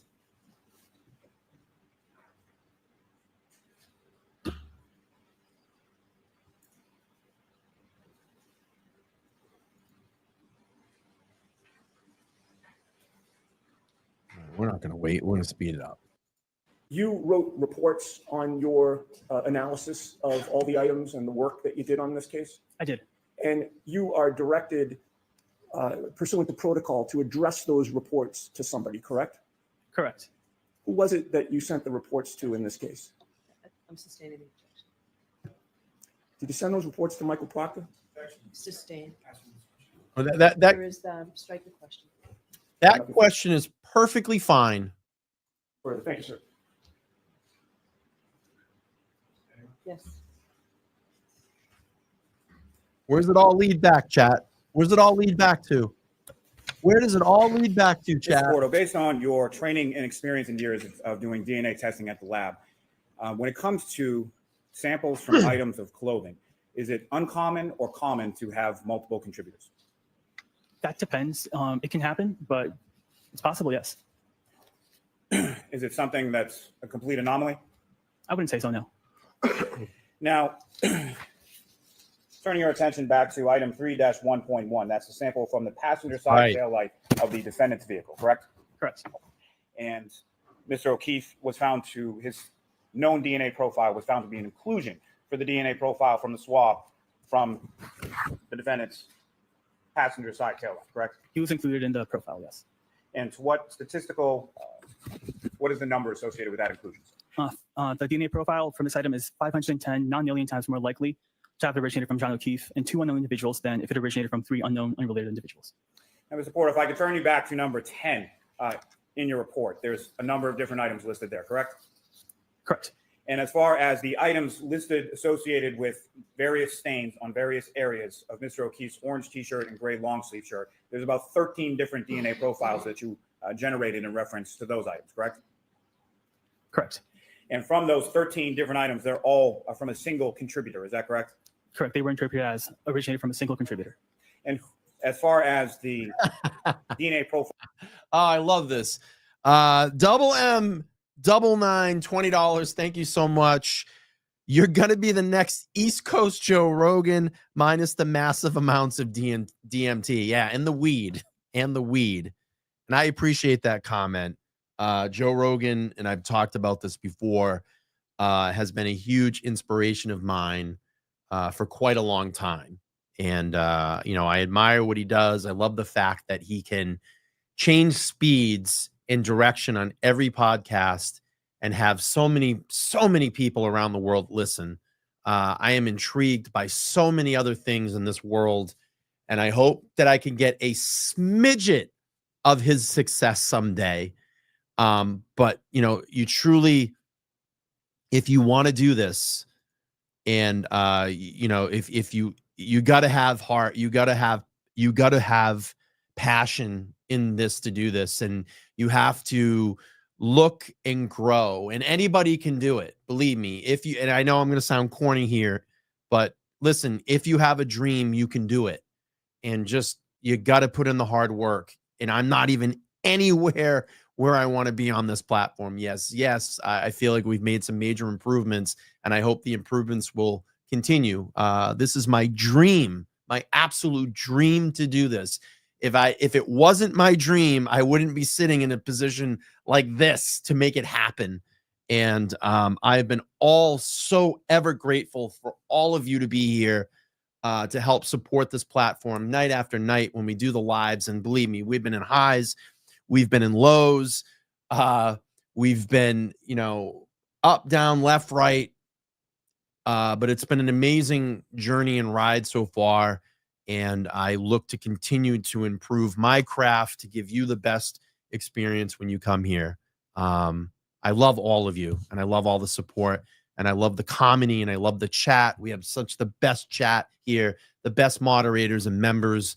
And we've built that core. We've built those values here on LTL. So thank you. And I appreciate that. It's an awesome compliment. And I hope it does happen someday. I truly do.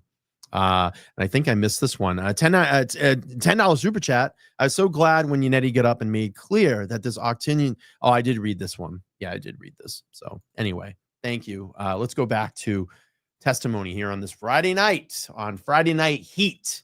Here we go. File your comparison of each of those 13 different stains on the orange t-shirt and the gray long sleeve shirt. What were your conclusions again your comparison with the known standard of John O'Keefe? Only the fact that this Britt Happens checking in. If you haven't gone back, watch our live. She was here live in studio like 2 weeks ago with us.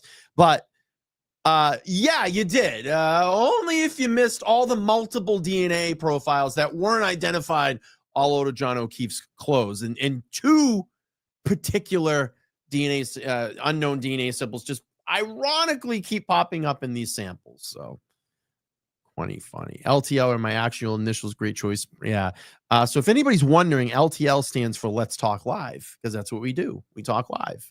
And I just threw media on the end of it to sound professional, I guess. All right. Back the to profile was testimony. interpreted as originated from a single contributor, and the DNA profile from these items is at least 490 octillion times more likely if it originated from John O'Keefe than if it originated from an unknown, unrelated individual. This provides support for an inclusion. And lastly, with Amen, reference to brother. the fingernail clippings from both the right hand and the left hand of Mr. O'Keefe, those were also your analysis provided for inclusion of Mr. O'Keefe's known DNA standard, correct? He was included in the profile, correct? And again, the profile from both the right hand and the left hand fingernail clippings was a single source contributor, correct? Sustain. How many sources were associated with those? Okay. Sustain. I think so. Hey, you all set, Mr. Yannetti? Yes, ma'am. Thank You you. are all set, Mr. Boyle. Thank Thank you you. very much. Who's the next witness? Oh, she's wanting to. Let's go. I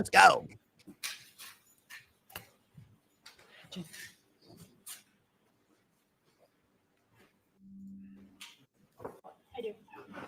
Could you please introduce? Biomedical forensic sciences from Boston So University. I'm going to get through her credentials. We don't need to hear her credentials. I want to hear what she was. Where do you get those items from? All right, here we go. We have evidence storage locations at the laboratory. And how are they typically packaged when you receive them? They can be packaged in cardboard boxes, brown paper bags, heat sealed plastic bags. It depends on the individual items. And She's feeling when you're lucky. doing this analysis as far as the physical match analysis, what do you do to your bench between your examination of separately packaged items? Before I do any analysis, I bleach my bench, clean my tools, and then put down a fresh sheet of butcher paper And why do you do that? to make sure everything's clean. Now, again, speaking more in general terms, on what types of evidence can you perform a physical match analysis? Milady says, literally, you'd be the only one covering the Enrique Delgado Garcia case. It's almost a year and no answers. Your coverage is keeping it alive. And I may be putting together another billboard pretty soon.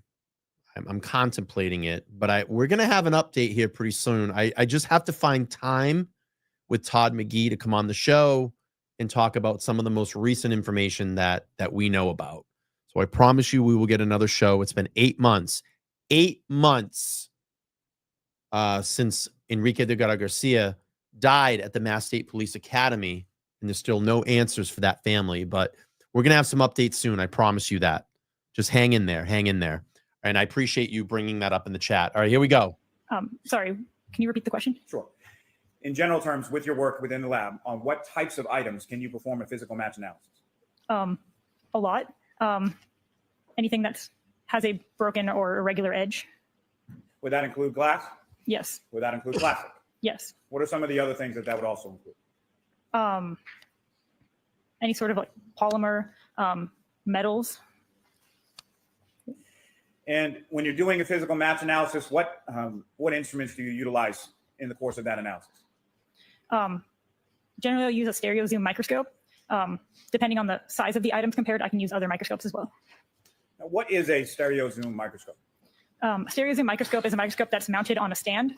So it gives a wider range of view that you can look at larger items. And how are you? By the way, the Celtics are getting fucking smashed right now. It's 92-51 in the third with a minute and 49 to play. So it looks like the Celtics are going to be sent home tonight, unfortunately. Are you using that specifically in your physical match analysis of, let's say, items of plastic? I'll use it to look at the edges and see if there's any like defining characteristics along those broken edges. Now, as you're going through your analysis, do you document your work as you go? I do. And how do you do that? With handwritten notes and with photos. Now, at some point, were you assigned to perform some work on lab case number 22-02184 pertaining to this defendant, Karen Reed? Excuse me. And what type of work were you assigned to do in this case? I was asked to do physical match analysis, and then later on, I was asked to look at do some trace recovery. Oh, Mazza, I'm some sorry. debris.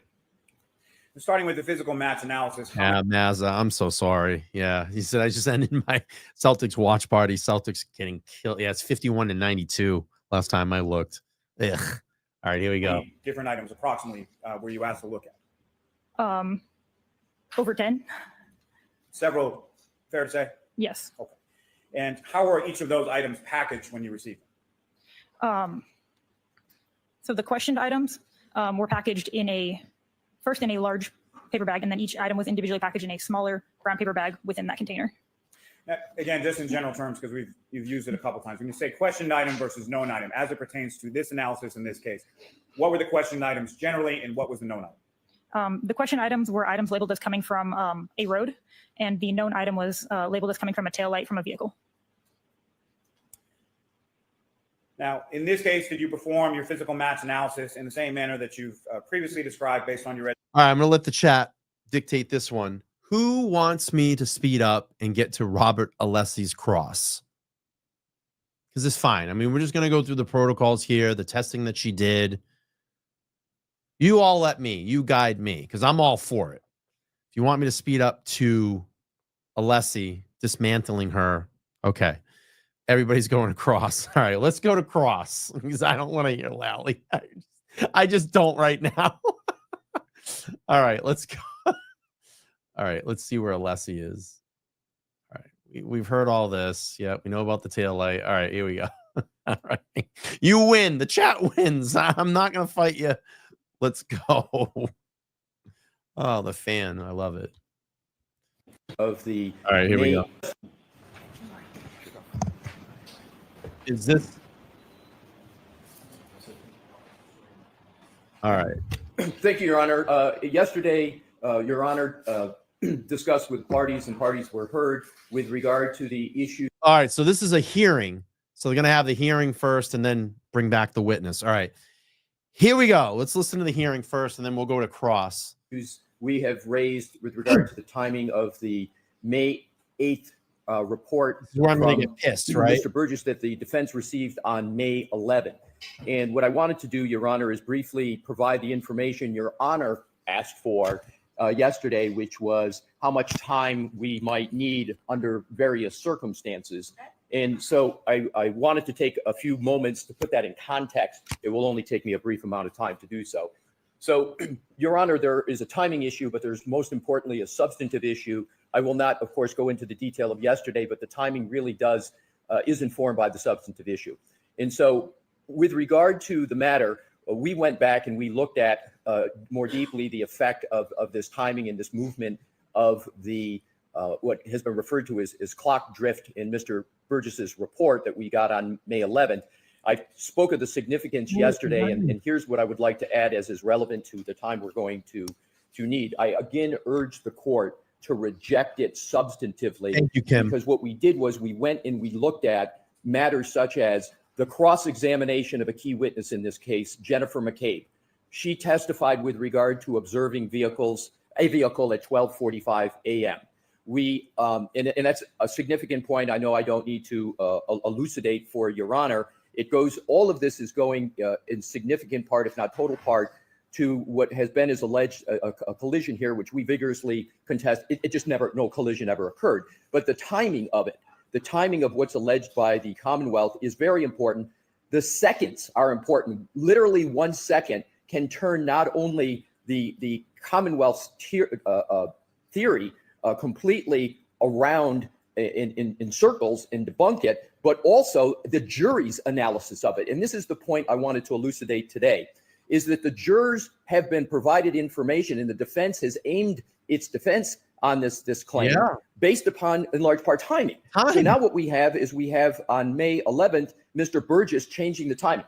So what does it affect? Not only witnesses like Jennifer McCabe, who we strategized with regard to, but also my decision to not even cross Trooper Garino, because Trooper Garino had testimony with regard to when Ms. Reed connected with the Wi-Fi at One Meadows, and there's a certain time associated with that.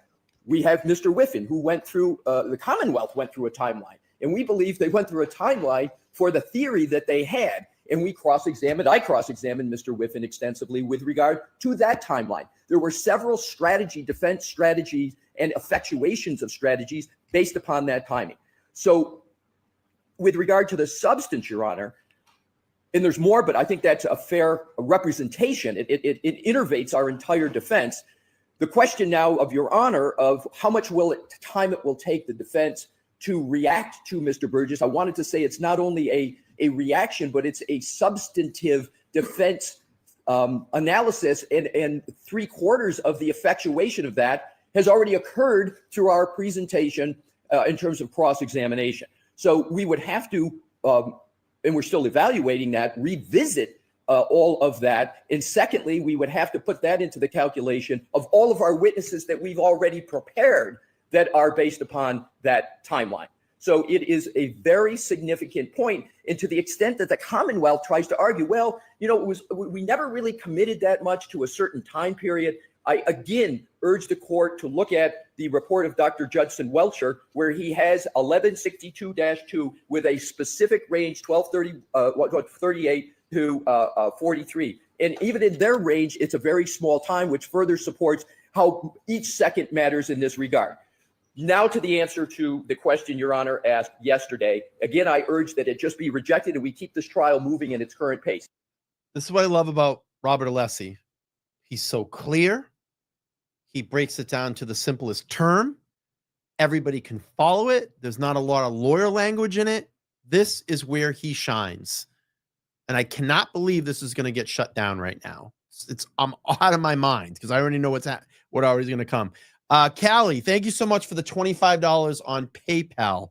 I appreciate that. And we'll get to this super chat as well. Polly Pocket says, changing minds in real time, asking medical questions in healing and teaching. And we have Karen Reed to free before Sunday RN will be converted. Thank you so much for the 5. All right, here we go. To the extent that that does not occur, and again, we urge that it be rejected, the report, because it's a Rule 14 violation, there is no remedy for the defense. However, to the extent, and given Your Honor nonetheless asked me for an answer in time, we would need 4 days to be able to address it. We will not ever be able to recover strategically or substantively from it, given all that's been presented to the jury. And it will be very difficult to figure out how we're going to go present a defense after we've already presented to the jury our defense and our cross-examination. No. It's not really structurally possible to simply take 4 days and address Mr. Burgess, because we can't go back to all the witnesses I just mentioned and others and start crossing them in eliciting testimony with this new time period in mind. But I wanted to answer. You can't go back. You're in day 17 here. Day 17, MMG, thank you. 8 months. It's been 8 months. Use those member chats. Member highlight something. It's for your use. 8 months. It's been long. He goes, it's been longer. How you feeling, Bri? Feeling a little bit better today. The oblique is feeling a little better today. We're going to tiger bomb that sucker up tonight. We're going to lay down and, straighten it out. And it is feeling a little better today. I feel much more comfortable sitting. But, I mean, you can't go back. I mean, You're supposed to go back now and say, hey, jury, by the way, erase everything you heard. We're going to go back to the beginning. We're going to bring all these witnesses back up and recross, because the Commonwealth now, because they're not winning, we're going to readjust the timeline. Yeah, makes sense, right? Makes sense, right, chat? All right, here we go. To the question, Your Honor, respectfully, it would be 4 days for us to even go from where we are now and then try to alter not only witnesses such as Arca, but DeSogra and Gaffney and other types of witnesses that we have in that regard. So, Your Honor, respectfully, that is my response. Thank you, Britt. I'm in peak rage with Beverly. 1 month member. Thank you. Here we go. Oh, look at him. The defense is very confused. Look at him. He already he's slamming. I got to slow this one down. I got to bring that back and slow it down. He's slamming the laptop. He's angry. He's angry Hank. Angry Hank. I got to go back and watch that. Let's watch it again. He slams the laptop. Big tough guy. Again, this is how this motherfucker acts outside the jury, because he's grandstanding. He knows the world is watching, but he won't act like this in front of the jury. He doesn't have the balls to do it because he knows it would add to the fact that they are losing. The jury would take note of this. The jury would take note of this. Big tough guy out in front, outside, out in front of the jury. Jury's not in the room. I'm going to act like a big tough guy. I'm going to throw this down. I'm going to throw this over here. I'm a big tough guy Hank. All right, here we go. Your Honor, respectfully, that is my response. All right. Big tough guy. Okay. Here we go. Big tough guy. Oh. Respectfully, Your Honor, the defense is very confused.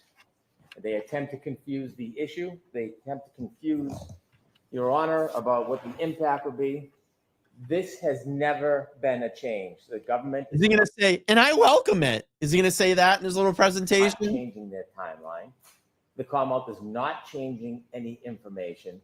The Commonwealth is not offering anything that we get to this $2 super chat. Thank you so much from my Canadian friends up north.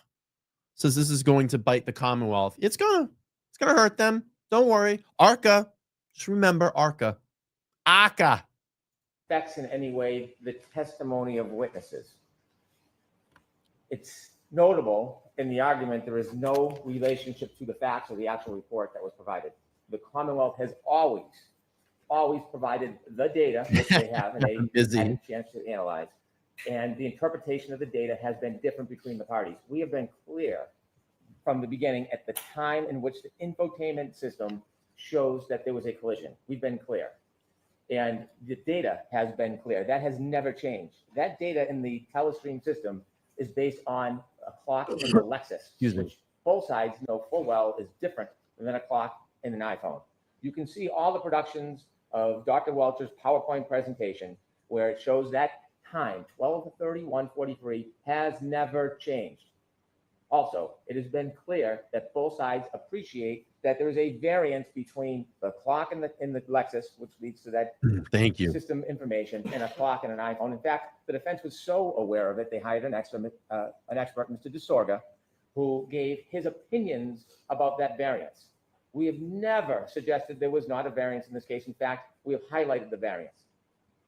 When their expert, Mr. DeSorga, provided a report, we believed that his analysis was wrong. And so we looked at the variance and the data that was available from the telestream system and John O'Keefe's Waze data that was on his phone that was always available to all of the experts in both sides. And when Mr. Burgess looked at the variance at the time of a 3-point turn about 7 minutes before the collision, he simply matched the Waze information on Mr. O'Keefe's phone to that of the information from the telestream and saw that it was a 21 to 29 second variance. All that data was available to the defense because their expert made an improper conclusion is not our fault. This does not change the testimony of anybody. They point to Jen McCabe's text message where she said she thought she saw a motor vehicle out front that evening at 12:45. That is not consistent with the Commonwealth timeline, but that doesn't change. That favors the defense.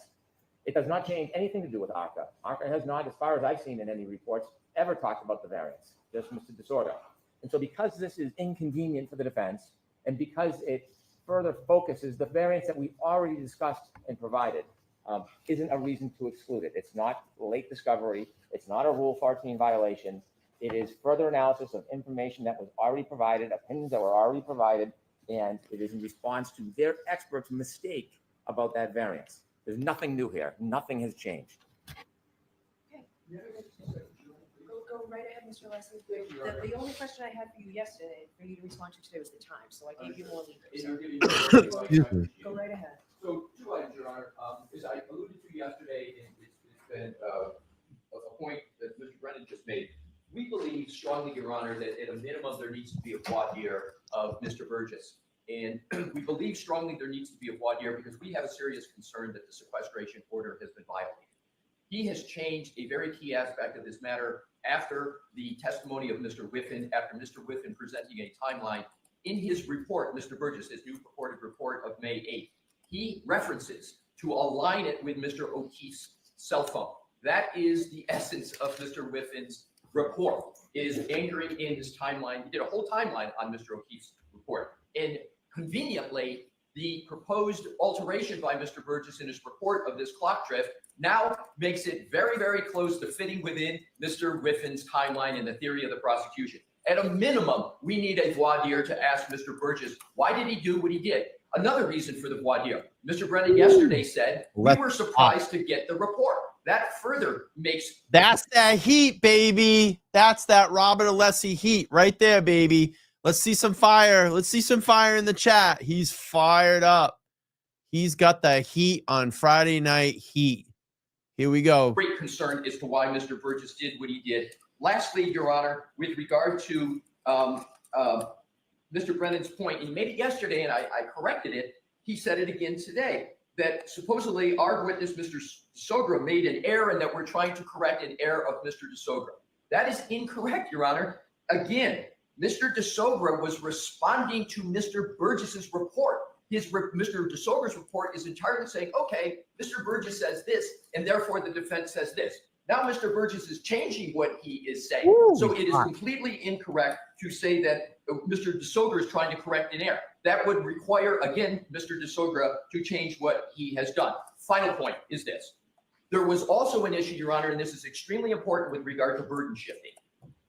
There's not only the question of should this be allowed at all, there's not only the question of how much time the defense will need, but there's a third and important issue, and that's burden shifting. What Mr. Brennan proposed yesterday was a very irregular process where essentially the Commonwealth gets 3 bites at the apple for a problem that they caused. The problem we're talking about is Mr. Burgess changing a significant part of a timeline. Yes, there was a variance that he had, but he picked a range of the variance. He's now changing the variance. So what the Commonwealth is proposing is that he's pissed. Our witnesses go forward. The aperture gets to wait. They come on, and then they get to come. The aperture gets to come on yet again.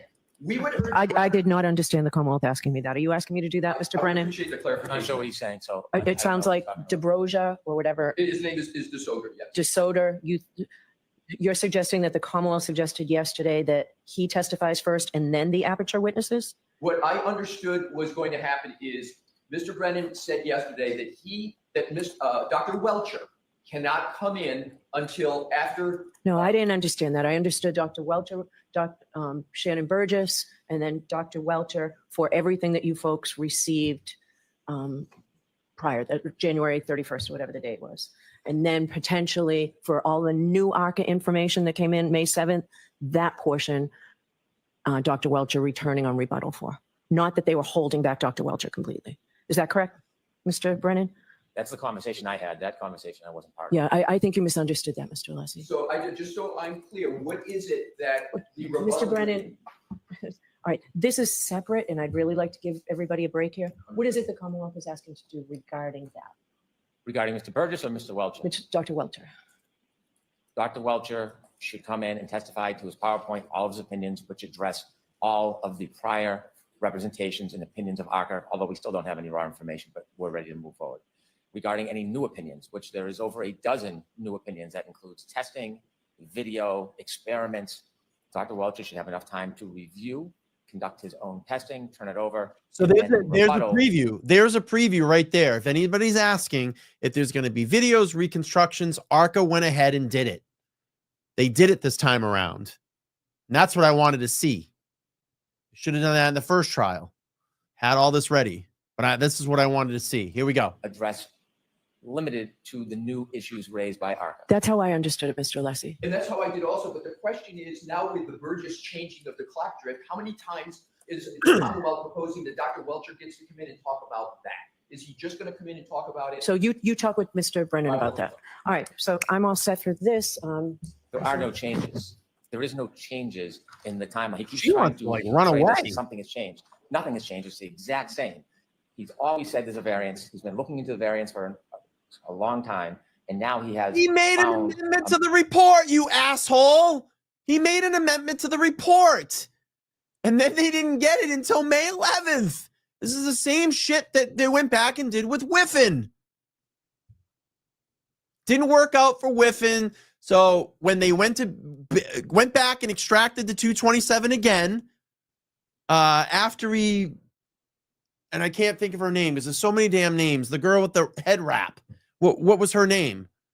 Those two spoke to each other. They both saw Jennifer McCabe's 2:27 a.m. Google search. They knew it was going to come up again when they did the retesting. So Whiffen went back to Celebrate and said, "Hey, can you make a change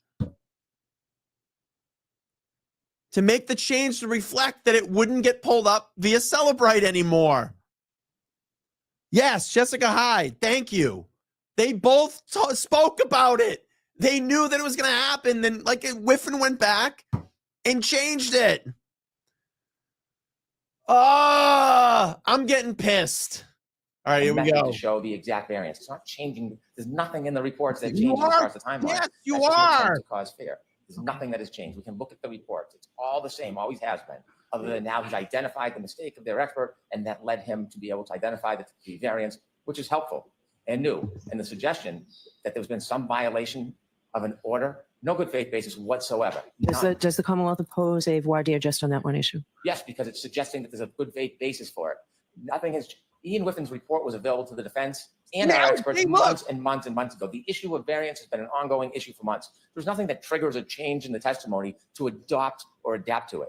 Our timeline has been the same since when we turned it over at the beginning. You're a fucking They cannot liar. point to one thing that has changed between Dr. Welcher, Ian Whiffen, Jessica Hyde, or Shannon Burgess. You're They a are fucking just liar. saying things without a good faith basis.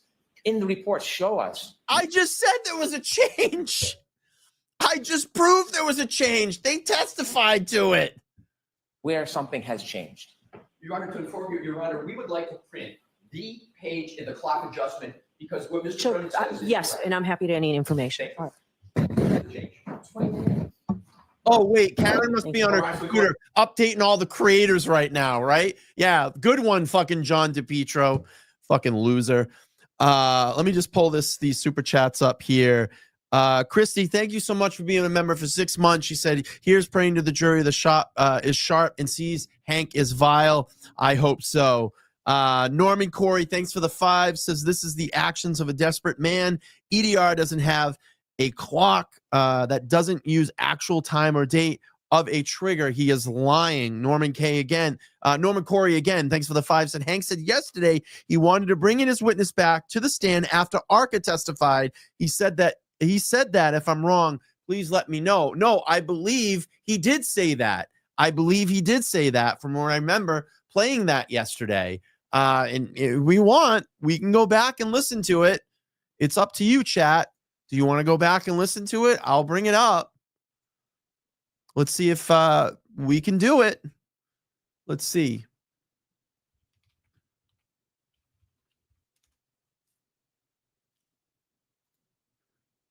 You guide me. Do you want to go back? All right. Well, I'm going to go back then. I have plenty of time tonight. So let's listen to.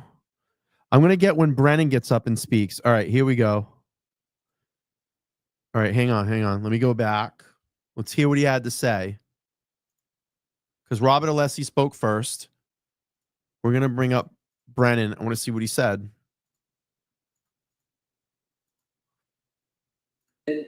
Mr. Burgess's report is to align with the data on Mr. O'Keefe's phone, and then that's been around for a long time. So that's my answer to your Honor's All right, let's Thank listen you. to Brennan. Mr. Brennan. Your Honor, this disclosure is not a Rule 14 violation. The Commonwealth, just like the defense, is entitled, continues to work on their case and study their case as time goes on. This issue, the relevance of this issue, has been clear throughout the case, including my opening statement. And the issue is that clocks are different. There is a clock in a Lexus that runs on a different time than that of an iPhone. If you recall in my opening statement, I talked about the fact that there are variances between those clocks. So instead of a moment that coincides happening at the precise second, sometimes there's a variance of time between the two. So the Lexus clock could be at a variance with an iPhone, but the event still could happen at the same time, given the clocks have different times.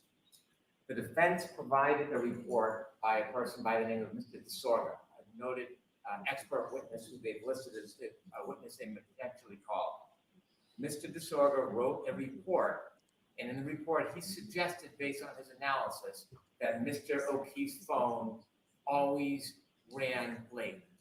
That means if the text stream data, the black box data from the car, has a event at 12:32:38, 12:31:38, and Mr. O'Keefe's last movements were 12:32:16, last user interaction 12:32:09, there is a variance between those times.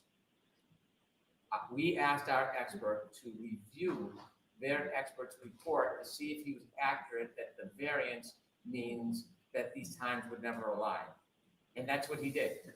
He studied the data, he studied the ways, he studied the Lexus black box relative to the time. Doesn't change anything, doesn't change the data whatsoever, just adds to the time. What he learned, from his opinion, is that Mr. DeSorga was wrong. He used information from different phones, not recognizing the items that these timelines came from, and that his time estimates are wrong. So then he looked at the time of the event of the ignition on and off, and he compared that to the Waze data. How about this? Tough titty. So that just makes him an ineffective expert. His times are wrong, so I got to look at this other stuff to see if I can match it up. So it didn't work. It didn't work for me as the expert. I'll go look over here and go, oh wait, it must be this. So let's align it to that so it lines up perfectly with that. I'm breaking it down in very layman's term here, but that's what I'm understanding. Okay, well, I didn't experiment. I looked at the data. It didn't work out. Shit, what am I going to do? Oh, wait, let's go look at the data from the black box in the car. Oh, that's what it must have been. Oh, I get it. Dumb me. I figured it out. We'll just go with that. Holy fuck. You can't make this up. And I love this. To be blunt, says you snooze, you lose. Well, next time we'll just make sure everything aligns. All right, let's see if we catch Hank here in a lie.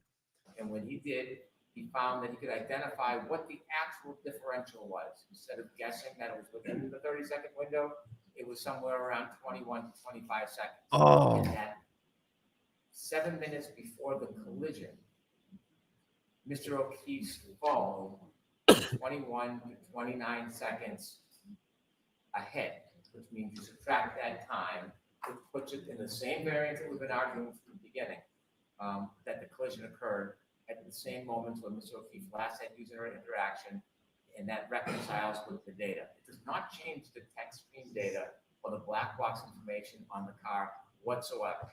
It does not change ARCA's analysis whatsoever. We received this report on May 8th. I was surprised to receive it. I welcomed it. We turned it over I love that. on May 8th. There was no delay. When he says I welcome it, it really means he doesn't want it. He doesn't really want it. I love that. Let's see if we catch him here. Now the defense has had this information.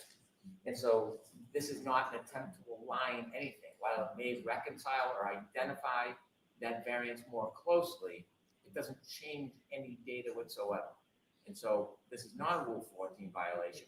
The effort was It doesn't change the data, but it's shifting your timeline, dickhead. response to disclosures that we believe were wrong by the defense expert, and it is clarified and it is favorable for us. And so we should be able to use it. Did you intend to use it in your case in chief or only if this witness disorder? I don't remember reading that name, so I don't know how to pronounce In it. my case in chief, because we now have this available data. As I said, this wasn't ambush, isn't something that we sat on. It was in response. Fortunately, we received their expert report. Bullshit. It caused us to focus more closely. And now that we've identified that variance, rather than having an open variance of 30 seconds, we should not be precluded from favorable information that has been provoked by a report by the defense. Okay. Yes. I'll do it quickly. Okay. Katie says, "Oh my gosh, I just realized that the clock was wrong. That what if is I mean by my expert is telling me everything." I love that. All right, let's see. I remember saying you wanted his witness to come has back provided to a ARCA. lot of information, and he has accurately provided information, but he I'm just going to go up. provided to that bonding to the DeSogra.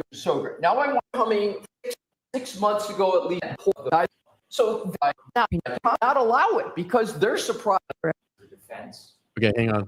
Mr. Brennan, based on the late disclosure of the ARCA materials. What's your argument on that? I won't iterate the entire past, but Your Honor has found discovery violations.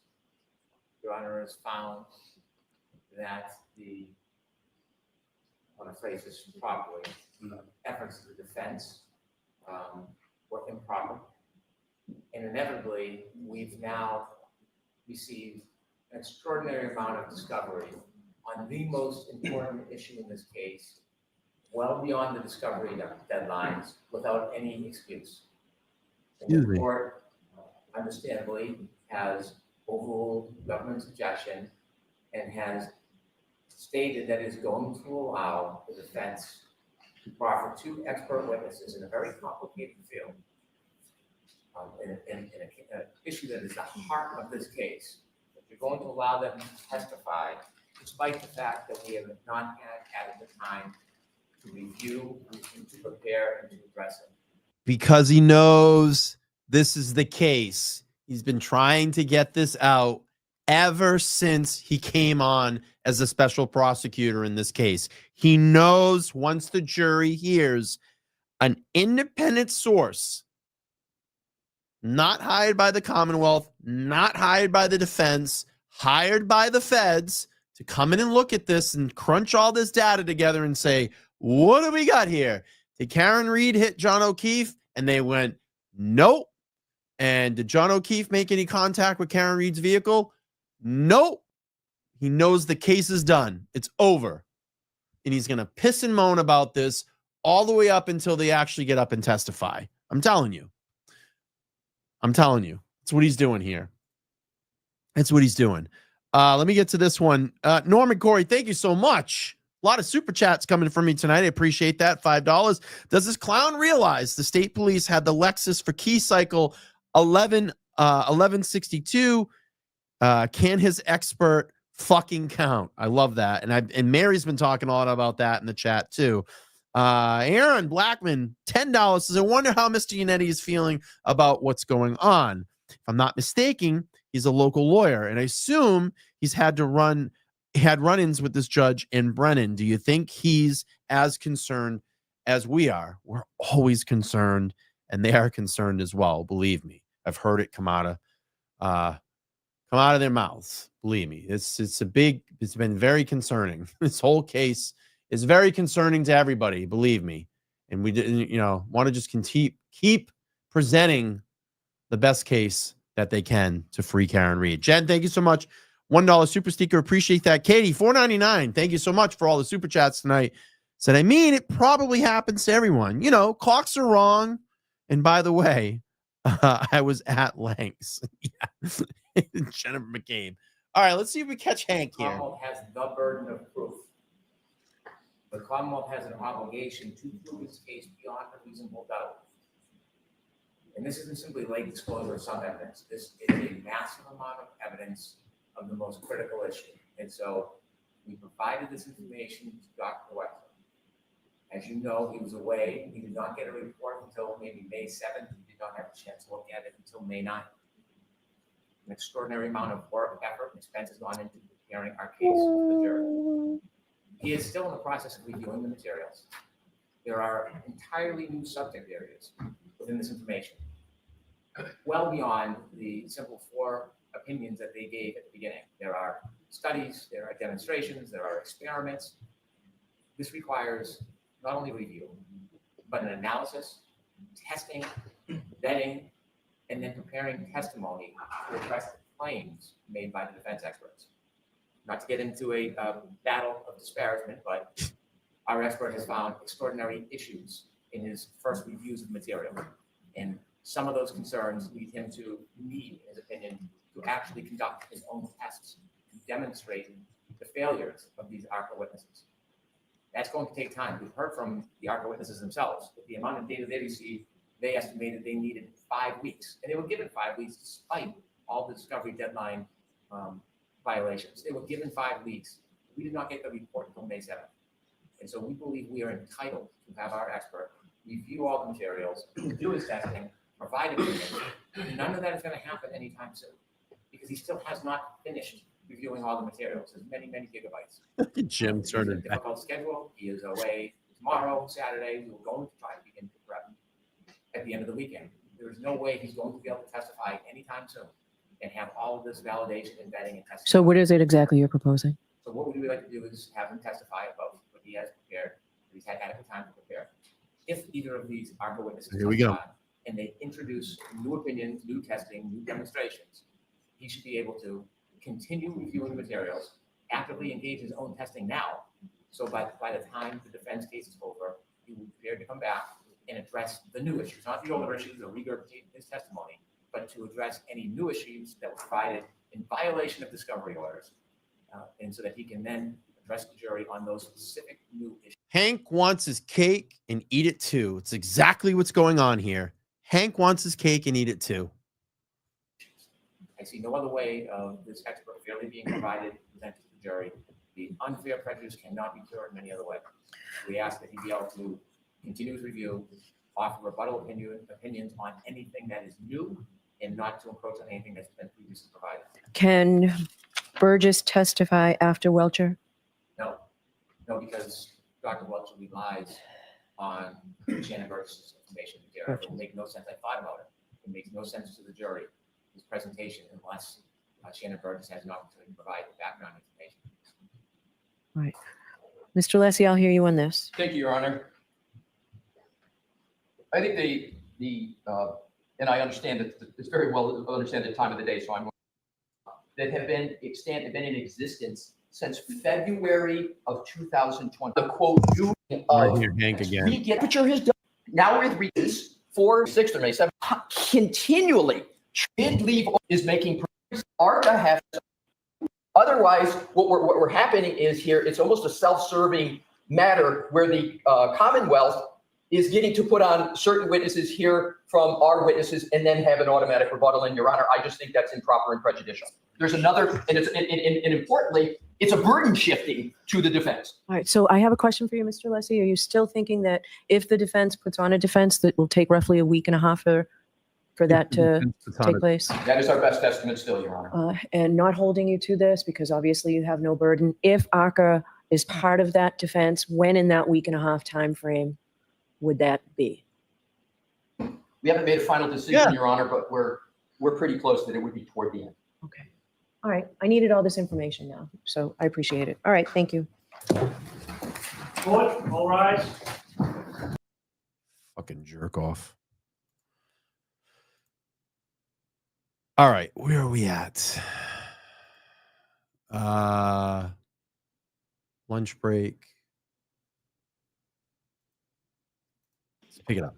All right. So, Mix Valera, I'm going to ask you that you speak right into your microphone when you answer, if you could, please. Okay. Thank you.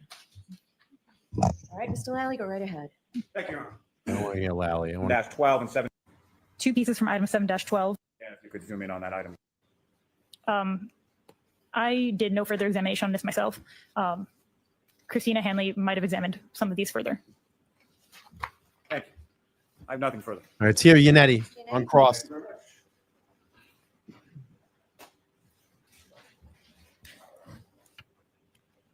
Good afternoon. Good afternoon. I'd like to first talk fairly briefly about your reconstruction of the taillight to which you've testified. At the outset, by the way, that was item 7-3.1. Am I correct? Sorry, for which one? That's the taillight. This 7 dash Fucking tail light, dummy. 3-1, I believe. 7-3-1. The taillight is item 3-1. Oh, 3-1. I'm so sorry. Okay. With regard to that particular item, your lab has different departments, correct? Criminalists who do different things, correct? Yes. You are aware that there are scientists within your lab who do DNA analysis, for instance, correct? Yep. Yes. And with regard to the order of processing items, is the DNA analysis done before or after you get the item? It's usually before. Okay. In this case, it was before. Am I correct? I believe so. Were you made aware that there were 3 contributors of DNA to that taillight, 3-1? No. Excuse me. Once you reconstructed the taillight, you'll agree with me that it was missing a piece, correct? Or pieces? There was an empty spot on the overall reconstruction. Yes. Were you ever provided with any pieces of taillight that would have filled in that missing spot? No. Were you ever provided or told about any pieces recovered from 1 Meadows Ave in Canton? No. Were you ever told about a collision at 1 Meadows Ave in Canton? In any case, you'll agree with me, there was no glass in that taillight at all, correct? Within the taillight, I classified them as apparent plastic pieces. There's no glass as part of the taillight, correct? I mean, it depends on what you call, like, the bulbs usually have glass as far as I'm aware. Those are very, very thin glass though, correct? Those bulbs? Yes. All right. Now, your lab received clothing in connection with this case. You've testified to that, correct? I received the debris labeled as coming from the clothing. I never saw the clothing at all. Right, but you're aware that your lab received clothing before the debris got to you, correct? Yes. And your understanding was that that was John O'Keefe's clothing in which he was found on January 29th of 2022, correct? It's labeled as coming from him. I'm not sure of the date that it was found. Okay. You understand the procedure of that goes on at your lab when it receives evidence? Yes. And you know that once clothing is brought to your lab, it's given evidence numbers, correct? Yes. And then one of your colleagues at the lab handled the clothing and or examined it, correct, before it came to you? Yes. And your understanding is that one of your colleagues retrieved debris from those items of clothing and then packaged it in a fold before it got to you, correct? Yes. You then open up the fold and you look at the debris, correct? Yes. You never saw that debris inside the clothing, correct? Correct. And the pieces of clothing that come in are given evidence numbers when your lab receives them, correct? Yes. For instance, the orange t-shirt was given or was named item number 7-17. Yes. And the gray long sleeve shirt was item 7-18, correct? Yes. And your lab is accredited, correct? Yes. There is a complete chain of custody from the moment the clothing was brought to the lab to when the debris was removed from the clothing, ultimately to when you're in court today handling the items, correct? Yes. Our in-lab chain of custody extends from when we receive it to when the submitting agent is returned to the submitting agency. Okay. And you have complete confidence that the chain of custody at your lab is effective at making sure that the evidence does not get lost or mixed up or contaminated, right? I mean, the chain of custody is meant to track where a piece of evidence is. The evidence unit also does inventories and audits to make sure that things are where they're supposed to be. And you have confidence in your lab's chain of custody policies and procedures, correct? Yes. But you'll agree that your lab cannot control who handled the clothing before it arrived at your lab, correct? Yes. There are times in which crime scene technicians or criminalists from your lab actually participate in the search for evidence at a crime scene, do they not? Some of the people at the lab are crime scene responders, yes. There are times when they actually take custody of evidence. Again, I'm talking about people from your lab, professionals, they take custody right from the crime scene and transport that evidence to your lab, correct? Yes. In those circumstances, your lab would have a complete chain of custody from discovery to seizure to testing or whatever comparison you're doing until you release the items, correct? Yes, but the electronic chain of custody doesn't start until that item is entered into our LIMS system at the lab. Right, but when it's entered in, it would be entered in as having been seized by somebody from your lab, correct? In the hypothetical that I'm giving you. Yeah, there's an evidence submission form that says that this crime scene responder submitted it to the laboratory. There are other cases, however, when the evidence is brought to your lab by the police, correct? Yes. Local departments have access to your lab? For evidence drop-off, yes. The state police have access to your lab for evidence drop-off? Yes. And in this case, it was not a criminalist or other professional from your lab who seized the clothing and brought it to your lab, correct? I'm not sure. Do you have a record of that in your report in terms of who it was that brought the material to your lab? I could look at the evidence submission form to see who. With the court's permission? Yes. Okay.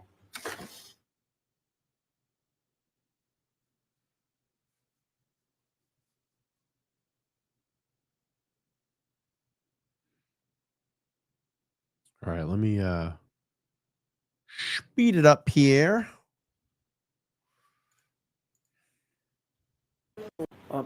Were you aware of the date of the incident that gave rise to this case? Yes. And what was that date? January 29th, 2022. Were you aware that the clothing that you received was seized from the Good Samaritan Hospital that very day? No. What date was the clothing brought to your lab?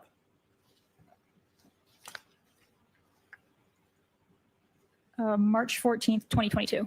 So that means that your chain of custody at the lab began on March 14th of 2022, correct? Yes. And would you agree with me that was about 6 weeks after the date of the incident, January 29th of 2022? Yes. And of course, you can't speak to the chain of custody from January 29th to March 14th of 2022, correct? Correct. And you have no information and do not know why Michael Proctor waited 6 weeks to bring this clothing to your lab, do you? Sustained. Do you know where Michael Proctor stored this clothing during that 6 week period? No. Do you know how often he was alone with access to the clothing during There that it 6 week goes. period? Do you know if he had access to pieces of red or clear taillight during that 6 week period? Sustained. Move on, Mr. Manning. It's in front of the jury. Remember this. It's all in front of the jury. They're still hearing it. They can't go deeper. They're getting sustained, but the jury's hearing it and it's in the jurors' heads.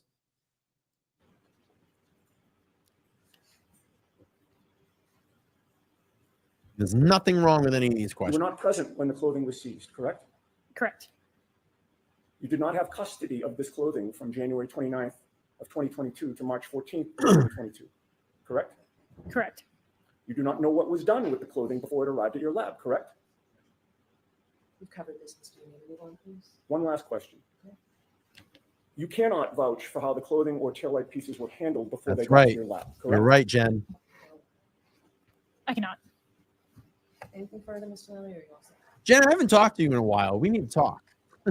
We got to catch up.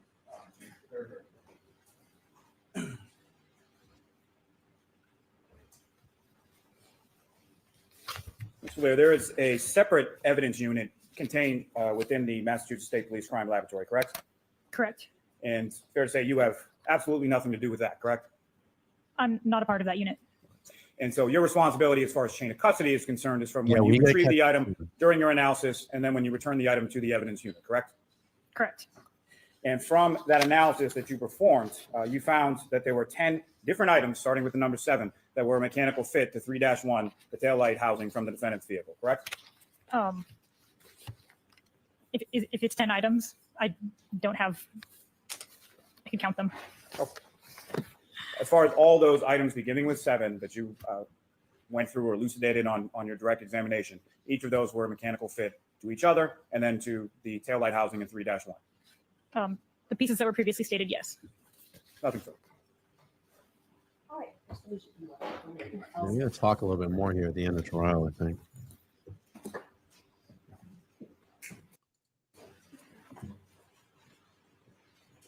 All right, so jurors, that is it for today. I'm told when I spoke with counsel earlier that we are still on track I have to tell you those same cautions. Please do not discuss this case with anyone.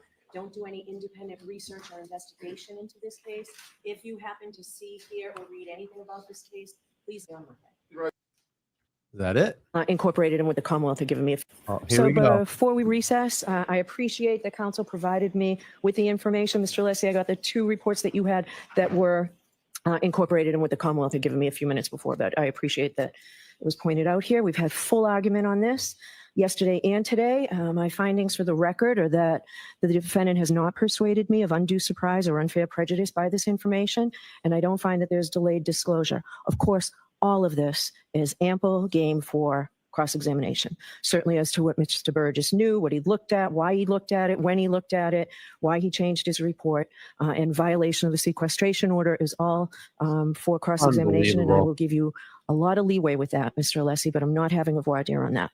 Mr. Alessi, I can tell you, obviously, you've got a great facility for cross-examining on the underlying information here. You've done fulsome cross-examinations. I have every confidence you can do it here again. But if after the direct, you demonstrate that you need further time, I'll certainly hear you on that. And more importantly, perhaps, if you feel that the testimony of Jen McCabe and the others that you've mentioned is critical and that you need to recall them, I'll hear you on that as well. Oh my God. So regarding Dr. Welcher, as my understanding, the request yesterday was for, and it's been a request, I think, a few days. We've addressed it at sidebar, and I found that it wasn't the right time. Let's see how much Dr. Welcher could go through. I understand Dr. Welcher will testify in the Commonwealth's case in chief next week or so, Mr. Brennan. Hopefully next week, if not All right. the day after the holiday. And that will be for all of the material that was provided to the defendant initially, right, by the Commonwealth's discovery deadline? Correct. And what you're asking for is that after ARCA testifies the new information, you're asking for rebuttal, right? Yes, limited to the new information. All right. So I would allow under these circumstances a limited rebuttal, and we can define the scope after we hear the testimony of ARCA. So those are my rulings. Your objections were noted. I'll see everybody on Monday. Yeah. Never run away. White Claw time. Unbelievable. You're in day 17. You're going to now allow the Commonwealth to change their timeline and their theory because they're not winning and Hanky Spanky's upset. I knew it was only a matter of time. We all knew it was only a matter of time till Bev was going to throw in a monkey wrench. Unreal. Yep. Hurry to the beach house. Gotta go. You see her? How fucking quick she was up? She was like up, ready to run away. Oh, gosh. Okay. That's it. That's where we're at. So we will resume testimony on Monday. Let's see. Programming notes. Sunday, 10:30 a.m. Eastern Standard Time. Come join me along with my co-host, Lauren DC, for the Super Sunday Show. And we have Meredith O'Neill live here in the studio. We're going to do some fundraising for Karen Reed, and I'm going to ask her the questions. What has it been like through this whole trial for you? What's been your experience? And we want to hear her experience. I want to hear about Aiden's workflow. I'm sure she's been around when he works, and I want to dive a little bit more into that. How does he get all his masterful work done in such a short amount of time? So I'm curious to hear the answers to that and see how his workflow is, because it's inspiring. And then Monday night wind up here on LTL. We have attorney Nan Gallagher and retired Mass State Police Todd McGee live here in the studio. I cannot wait. I can't wait. It's going to be awesome. So I want to show you something really quick. Hang on. So the next time we go live, we'll see this.